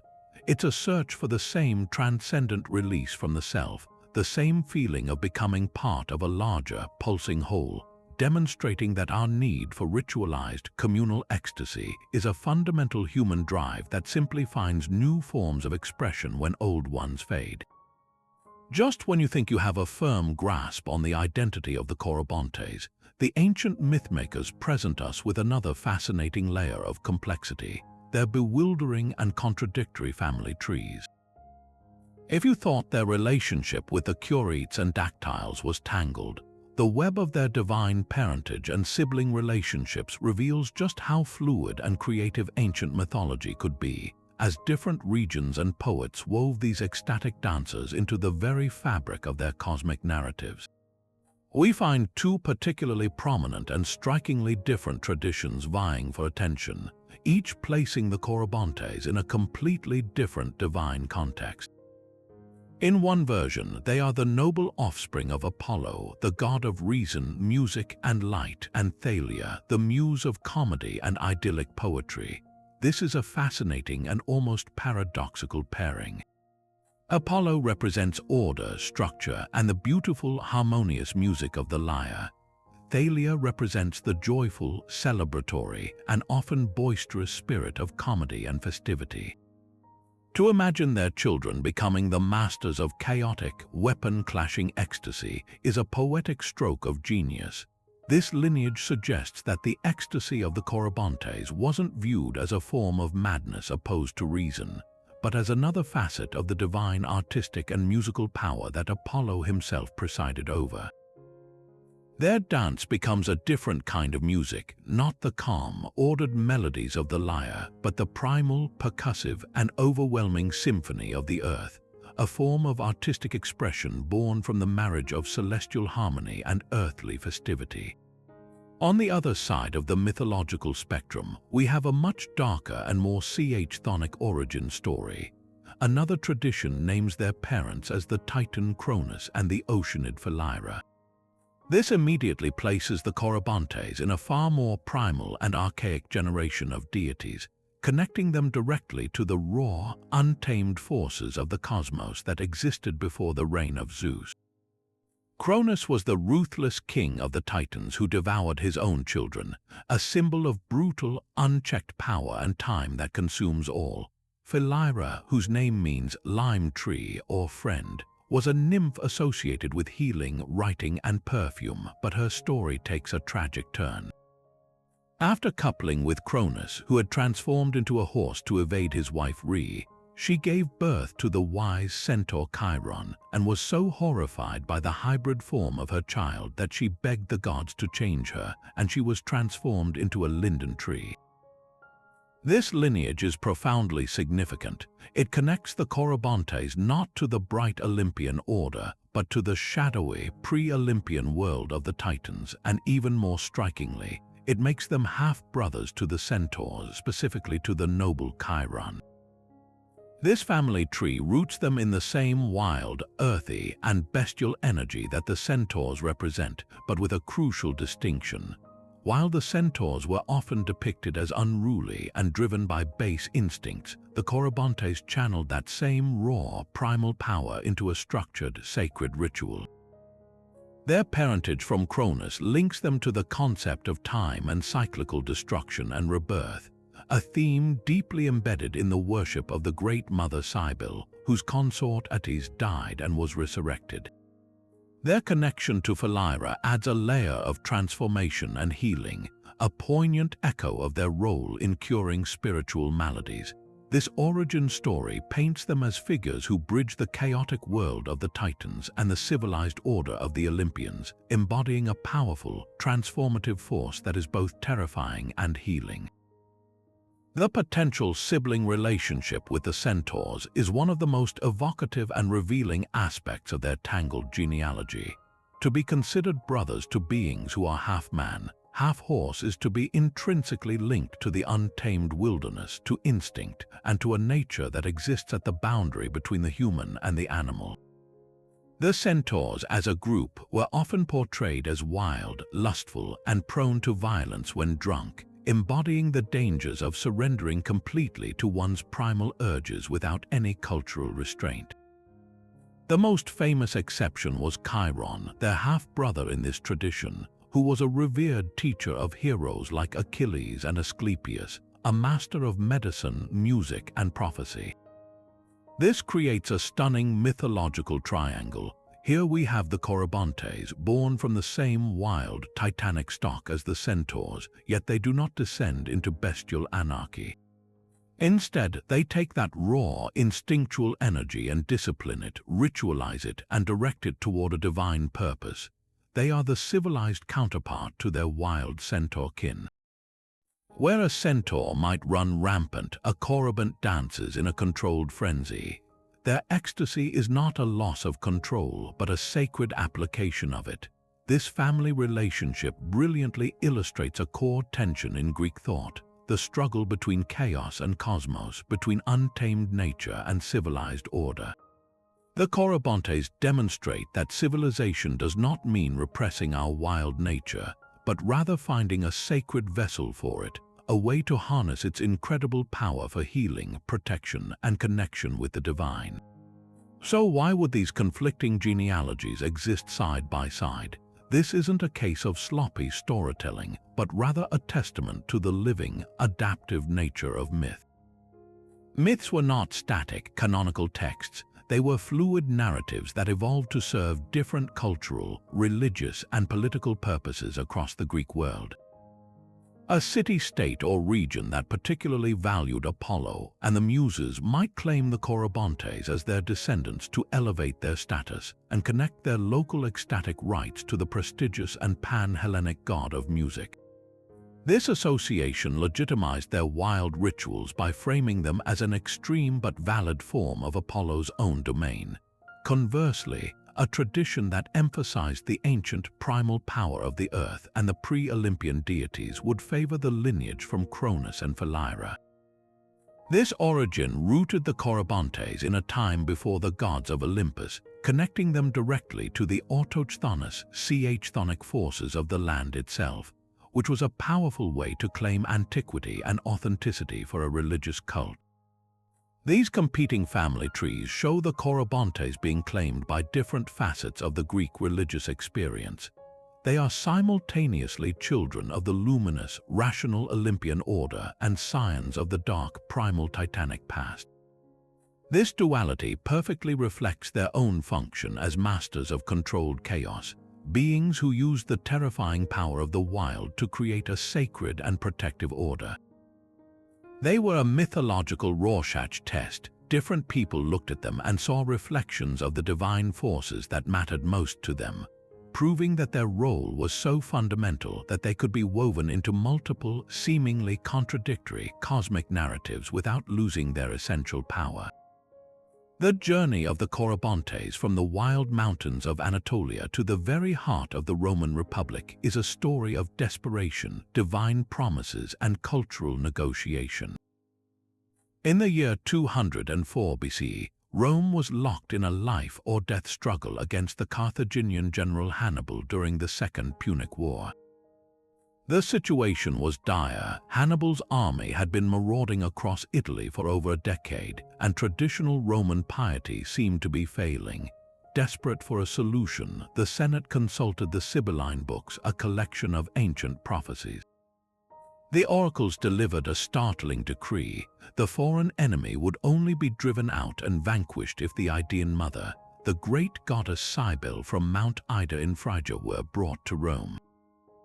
This was an unprecedented move. Rome's religion was deeply conservative and bound to the state. Inviting a foreign deity with such wild, ecstatic rites was a monumental risk. Yet, faced with potential annihilation, the Senate dispatched a prestigious embassy to the court of King Attalus of Pergamum, who controlled the sacred city of Pessinus. There, they were given the ultimate sacred object, a small, black meteoric stone revered as the literal embodiment of the goddess herself. The stone was transported to Rome with immense ceremony, and upon its arrival, as if on cue, the tide of the war began to turn, culminating in Scipio Africanus's decisive victory at Zama. The Great Mother, or Magna Mater as the Romans called her, was given a temple on the Palatine Hill, and with her, in spirit if not always in name, came her divine dancers, the Corybantes. This official adoption, however, created a complex and often contradictory relationship between the Roman state and the goddess's ecstatic worship. The Romans pragmatically welcomed the Magna Mater's power, but they were deeply ambivalent, even apprehensive about the methods of her priests. The state-sanctioned annual festival in her honor, the Megalesia, was a grand public spectacle featuring theatrical performances and games. The image of the goddess, seated in a chariot drawn by lions, was paraded through the streets. Yet the actual rites performed by her Phrygian priests, the Galli, who were the living embodiment of the Corybantic tradition, were viewed with a mixture of awe and suspicion. These eunuch priests, with their long hair, feminine attire, and their frantic processions accompanied by the relentless clamor of drums, cymbals, and flutes, represented everything the ideal Roman citizen was not. Roman virtue, virtus, was rooted in discipline, austerity, self-control, and masculine authority. The Galli, in their ecstatic self-surrender and rejection of conventional gender roles, were the antithesis of this ideal. Their wild music and frenzied dances, so essential to invoking the goddess, were seen as dangerously foreign, emotionally excessive, and potentially subversive to the Roman social order. The state therefore performed a delicate balancing act. It officially embraced the Magna Mater as a protector of the state, while simultaneously marginalizing the very priests who knew how to properly serve her. This tension is brilliantly captured in the satire of the Roman poet Juvenal. In his third satire, he paints a vivid, mocking picture of the chaos brought by Eastern influences, and his description of the Corybantic rites is deliberately jarring. He writes of the clamoring Corybantes with their tinkling cymbals, their frenzied procession led by a eunuch priest holding a huge flute, whose music is so piercing it bursts the ears. For Juvenal's audience, this was not a scene of pious devotion, but a symbol of cultural decay and the influx of effeminate, foreign superstitions that were corrupting the sturdy old Roman ways. His satire reflects a widespread urban attitude of looking down upon these rites as a vulgar, theatrical spectacle for the uneducated masses, even while the state itself relied on the goddess's power. This highlights the Roman cognitive dissonance. The Corybantic frenzy was both officially necessary and socially unacceptable. The Roman solution was to relegate the most extreme expressions of the cult to the margins. Roman citizens were originally forbidden by law from becoming Galli, ensuring that the most ecstatic physical devotion remained the domain of foreign priests, thus containing the very frenzy the state had invited in to save itself. The Corybantes, in their Roman incarnation, became a controlled substance, a powerful, divine medicine that was kept in a locked cabinet, only to be brought out under strict supervision for the benefit of the state, while warning citizens not to partake themselves. Despite this official containment, the spiritual power of the Corybantic experience proved too potent to be completely walled off. Over time, the cult of the Magna Mater and the ecstatic release it offered began to seep into the fabric of Roman life, particularly appealing to those who found the formal, state-controlled religion emotionally sterile. For many Romans, especially women, freedmen, and others outside the traditional patrician elite, the worship of Cybele provided a direct, personal, and cathartic connection to the divine that the cult of Jupiter or Mars could not offer. The wild rhythms, the collective dancing, and the opportunity for ecstatic trance provided a vital outlet for spiritual yearning and emotional expression. The very elements that the aristocracy viewed with suspicion, the surrender of self, the overwhelming noise, the blurring of social roles within the ritual space, were precisely what made the cult so compelling to its devotees. In the private devotion of these individuals, the true spirit of the Corybantes lived on, not as a state-sponsored spectacle, but as a living, breathing pathway to the divine, demonstrating that the human need for ecstatic worship could not be fully regulated by senatorial decree. Searching for the tangible echoes of the Corybantes in the archaeological record is a fascinating yet profoundly challenging endeavor. How do you excavate an ecstatic trance? How do you unearth a deafening cacophony that faded to silence over 2 millennia ago? The very nature of their worship, an intense experiential event centered on sound, movement, and altered states of consciousness, means it was designed to leave a minimal physical footprint. Unlike the enduring stone foundations of a temple to Zeus or the meticulously inscribed laws of a city-state, the Corybantic rite was a thunderclap in time, a fleeting storm of spiritual energy that resided more in the bodies and minds of its participants than in permanent structures. This creates an archaeological puzzle where we must become detectives of the ephemeral, searching for the indirect clues and symbolic objects that point toward the presence of these divine dancers. Our investigation leads us first to the great sanctuaries of their goddess Cybele. The most significant of these was in Pessinus, in the heart of Phrygia, modern-day Turkey. Ancient sources describe this as the cult's central nervous system, the place where the Great Mother's sacred black meteoric stone was venerated. Excavations here and at other Cybele sanctuaries across the Mediterranean reveal a distinct architectural pattern. Unlike the open, airy temples of the Olympian gods, Cybele's sacred spaces often included secluded groves, rock-cut niches, and mysterious underground chambers known as Bothroi or sacrificial pits. These features speak volumes about the kind of worship that occurred here. The groves provided a natural, liminal setting for ecstatic rites away from the prying eyes of the city.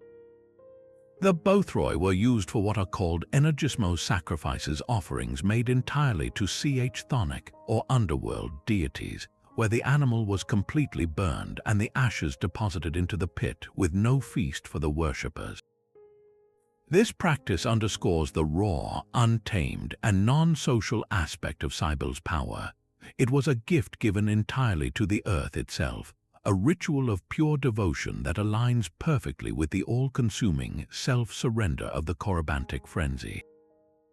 The very ground plan of her sanctuaries suggests a religion of intense, personal, and potentially overwhelming encounters rather than public civic ceremony. When we turn to artifacts, the most compelling evidence comes in the form of the very instruments that define the Corybantic soundscape. Archaeologists have unearthed numerous bronze cymbals from sites associated with the cult of Cybele. These are not the small, delicate cymbals of a modern orchestra. They are heavy, substantial bronze discs, often with handles, designed to be crashed together with tremendous force. Finding a pair of these in a sanctuary context is like finding a fossilized roar. The metal itself, often slightly bent or worn from repeated, violent impact, whispers of the sheer physical exertion of the rituals.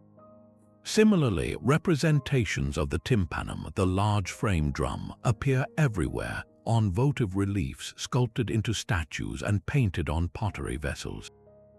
While the wooden frames and animal skin heads of the drums themselves have long since decayed, we find bronze handles and jingles that were attached to them, surviving as metallic ghosts of the instrument's deep, resonant pulse. These artifacts are not merely decorative, they are functional objects that participated in the creation of a total sensory environment, their very presence in a sacred space signaling that the worship conducted there was loud, rhythmic, and designed to overwhelm the rational mind. Some of the most vivid archaeological testimony comes from votive reliefs and sculptural depictions. A beautiful example from Piraeus, the port of Athens, shows Cybele enthroned, flanked by attendants holding the tympanum and a wine jug. But more telling are the scenes that capture the dance itself. A magnificent Hellenistic marble relief shows a group of figures in a dynamic, swirling motion, their bodies arched, their hands clutching tympanums and clashing cymbals. While they may not be labeled Corybantes, their association with the goddess's iconography is unmistakable. Their faces are often shown with intense, almost ecstatic expressions, their hair flying wild, their postures caught in a moment of abandon that the stone somehow makes eternal. These reliefs were offerings made by devotees, a way of saying, "I was there, I witnessed this power, and I offer this image in thanks." They are frozen echoes of the living ritual, providing a visual script for the ecstatic performances that written sources only describe. They confirm that the wild dance was not just a literary trope, but a central, visible component of the cult's practice, important enough to be immortalized in stone by those who believed in its transformative power. One of the greatest challenges, however, is the issue of identification. how can we be certain that a figurine of a dancing man or a cache of cymbals belonged specifically to the Corybantes and not to another ecstatic tradition like the worship of Dionysus? The truth is, we often cannot draw a hard and fast line. The ancient spiritual landscape was one of fluidity and syncretism. The same type of cymbals and drums found in a sanctuary of Cybele on Crete have also been found in contexts dedicated to Dionysus in mainland Greece. This overlap isn't a problem for interpretation. It's a crucial piece of evidence itself. It demonstrates that these ecstatic technologies were part of a shared spiritual toolkit across the ancient Mediterranean. The physical evidence points not to isolated cults, but to a broad, underlying current of ecstatic worship that different traditions tapped into, using similar instruments to achieve similar states of transcendence. The artifacts don't always tell us which god was being invoked, but they speak powerfully to the universal human methods used to break through the veil of ordinary reality, with the Corybantes standing as some of its most iconic and disciplined practitioners. Imagine for a moment being able to step into a time machine, not to see the past but to hear it, to be transported to that sacred grove or torch-lit cave and experience the full, terrifying force of the Corybantic ritual, not as a silent observer, but with the very air vibrating against your skin. What would that actually sound like? This is a question that has captivated historians and musicians for decades, and while we can never know for certain, a fascinating field of study known as experimental archaeology has given us a powerful glimpse.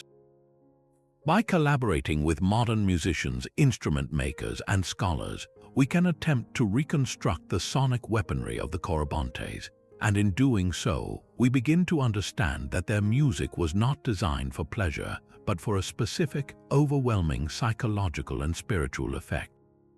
To recreate this lost soundscape, the first step is to rebuild the instruments exactly as the ancients did, using the materials and techniques they would have had access to. Dr. Stefan Hagel, a scholar at the Austrian Academy of Sciences, is one of the leading experts in reconstructing ancient Greek music. He explains that the core of the Corybantic orchestra was bronze and animal hide. The large tympanum drums were not the tight, high-pitched drums we know today. They were built with a wide, wooden frame and a drumhead made of stretched, untreated ox hide. When struck with the palm or fingers, it doesn't produce a sharp crack but a deep, wet, thunderous thud, a sound you feel in your chest and your gut more than you hear with your ears. It's a pervasive, low-frequency rumble that resonates through the ground, a primal heartbeat that physically entrains the heartbeats of everyone present. Then come the cymbals. Modern orchestras use cup-shaped cymbals designed for a shimmering, sustained crash. The Corybantic cymbal, based on archaeological finds, was likely a simpler, heavier bronze plate. When two of these are smashed together, the sound is not a musical shimmer, but a brutal, short-lived clang, a metallic explosion that is jarring, dissonant, and painfully loud at close range. It's the sound of a sword striking an anvil, a percussive blast designed to shock the nervous system. When these elements are combined in a dedicated acoustic space, like a stone temple or a natural grotto, the effect is utterly transformative. A modern musical ensemble, De Organographia, dedicated to recreating ancient music, has attempted such a reconstruction. They describe the experience as nothing short of physically assaultive. There is no melody to follow, no harmonic progression to comfort the listener. Instead, you are subjected to a wall of pure, chaotic rhythm. The deep, booming pulse of the tympanum forms a constant, hypnotic foundation, a relentless, driving beat that might start at the pace of a rapid heartbeat and then accelerate faster and faster, pushing the dancers and listeners toward a state of heightened arousal. Over this foundational pulse, the cymbals erupt at irregular, unpredictable intervals. These are not in time with the drum. They are explosive interruptions, sharp, piercing bursts of noise that shatter any attempt by the mind to find a pattern or relax into the rhythm. The aulos, the double-reeded flute, adds another layer of disorientation. Its sound is not the gentle melody of a modern flute, but a reedy, nasal, and intensely powerful wail, capable of wild, microtonal slides and shrill, ululating cries that mimic human ecstasy or animalistic howls. The goal of this complex sonic texture was deliberate sensory overload. Our modern brains are conditioned to filter out extraneous noise and focus on a single stream of information, like a conversation in a noisy room. The Corybantic ritual was engineered to short-circuit this variability, with multiple, powerful sound sources creating a dense, unpredictable, and physically immersive soundscape. The cognitive processing centers of the brain become overwhelmed. You cannot think logically, you cannot hold onto your individual worries or your sense of self. The sound becomes all there is. This is the gateway to the trance state. Ethnomusicologists who study similar ecstatic traditions around the world, from the Nawa of Morocco to the rituals of Siberian shamans, confirm this phenomenon. They identify what is known as rhythmic driving, where a steady, loud, and repetitive percussive beat, usually between 4 and 8 cycles per second, can directly alter brainwave patterns, guiding the brain from a normal, alert beta state down into the alpha and theta states associated with deep meditation, hypnosis, and trance. What emerges from these modern reconstructions is a profound realization. The Corybantes were not merely musicians, they were master psychoacousticians. They understood, perhaps intuitively, the direct link between specific sonic phenomena and altered states of consciousness. Their performance was a carefully calibrated technology for spiritual transformation. The deep drum was the engine, pulling participants into a collective rhythmic current. The shattering cymbals were the disruptors, breaking down egoic resistance. The wailing flute was the guide, leading the disoriented soul through the labyrinth of its own psyche toward the void where the goddess could enter. To hear this recreated music today is to understand that their rites were not a primitive form of entertainment, but a sophisticated and terrifyingly effective method of using sound as a surgical tool to operate on the human spirit, carving out a space where the divine could truly take root.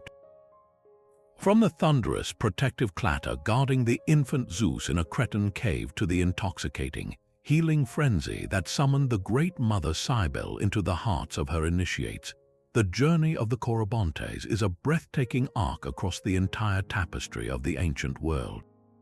We have traced their footsteps from the misty peaks of Mount Ida to the bustling streets of Rome, witnessing how a band of divine dancers evolved into a profound spiritual archetype. They were far more than mythical figures. They were the embodiment of a universal human impulse, the relentless drive to break through the mundane shell of everyday existence and touch the face of the divine. Their legacy is not written in silent stone, but in the powerful, enduring language of rhythm, movement, and ecstatic surrender. They teach us that the sacred can be found not only in quiet contemplation, but also in the roaring, cathartic storm of a dance that shakes the very foundations of the self. The true power of the Corybantes lies in their incredible duality. They were warriors of ecstasy, their gleaming armor representing the disciplined structure necessary to safely channel the raw, chaotic power of the goddess. Their dance was a form of spiritual combat, a battle against the inner demons of fear, melancholy, and spiritual stagnation, fought with the weapons of sound and motion. They mastered the delicate art of controlled chaos, showing that transcendence is not about rejecting our wild nature, but about finding a sacred vessel for it. In their rites, the deafening crash of a cymbal was both a protective shield and a key unlocking the doors of perception. The relentless beat of the drum was both the heartbeat of the earth and the engine of personal transformation. They stand as a timeless testament to the idea that to be truly healed and made whole, we must sometimes be willing to be courageously, joyfully unmade. And while their public rituals faded into history, the essence of what they represented could not be extinguished. We hear their echoes in the philosophical frameworks of Neoplatonism, where ecstatic trance was seen as a valid path to divine union. We see their shadow in the practices of modern trauma therapy, where bilateral stimulation and somatic release use rhythm and sensation to heal a fractured psyche. We feel their pulse in the collective energy of a concert crowd or an ecstatic dance community, where individuals lose themselves in a shared rhythm, seeking that same liberation from the ego that the ancient initiates found. The Corybantes remind us that the search for connection to something greater than ourselves, to each other, and to the deepest parts of our own being is a fundamental human constant. Their story proves that the methods may change, but the yearning for ecstatic experience remains, a powerful undercurrent flowing just beneath the surface of our modern world. So we leave you with a question, a final reflection on this journey into the heart of sacred frenzy. Have you ever had a moment, perhaps listening to a piece of music that gave you chills, or getting lost in the flow of a dance, or being swept up in the collective energy of a crowd where you felt, just for an instant, truly outside of yourself? A moment where your individual worries dissolved and you felt connected to something larger, something timeless and powerful. That fleeting sensation is a tiny, modern spark of the very same fire that the Corybantes spent centuries tending. It is a glimpse of the ecstatic bridge they built between the human and the divine. We would love to hear about your experiences in the comments below. What makes you feel that profound sense of connection and release? And if you enjoyed this deep dive into the shadowy, thrilling crossroads of myth and mystery, make sure to subscribe. We have many more incredible journeys into the heart of ancient mythology waiting.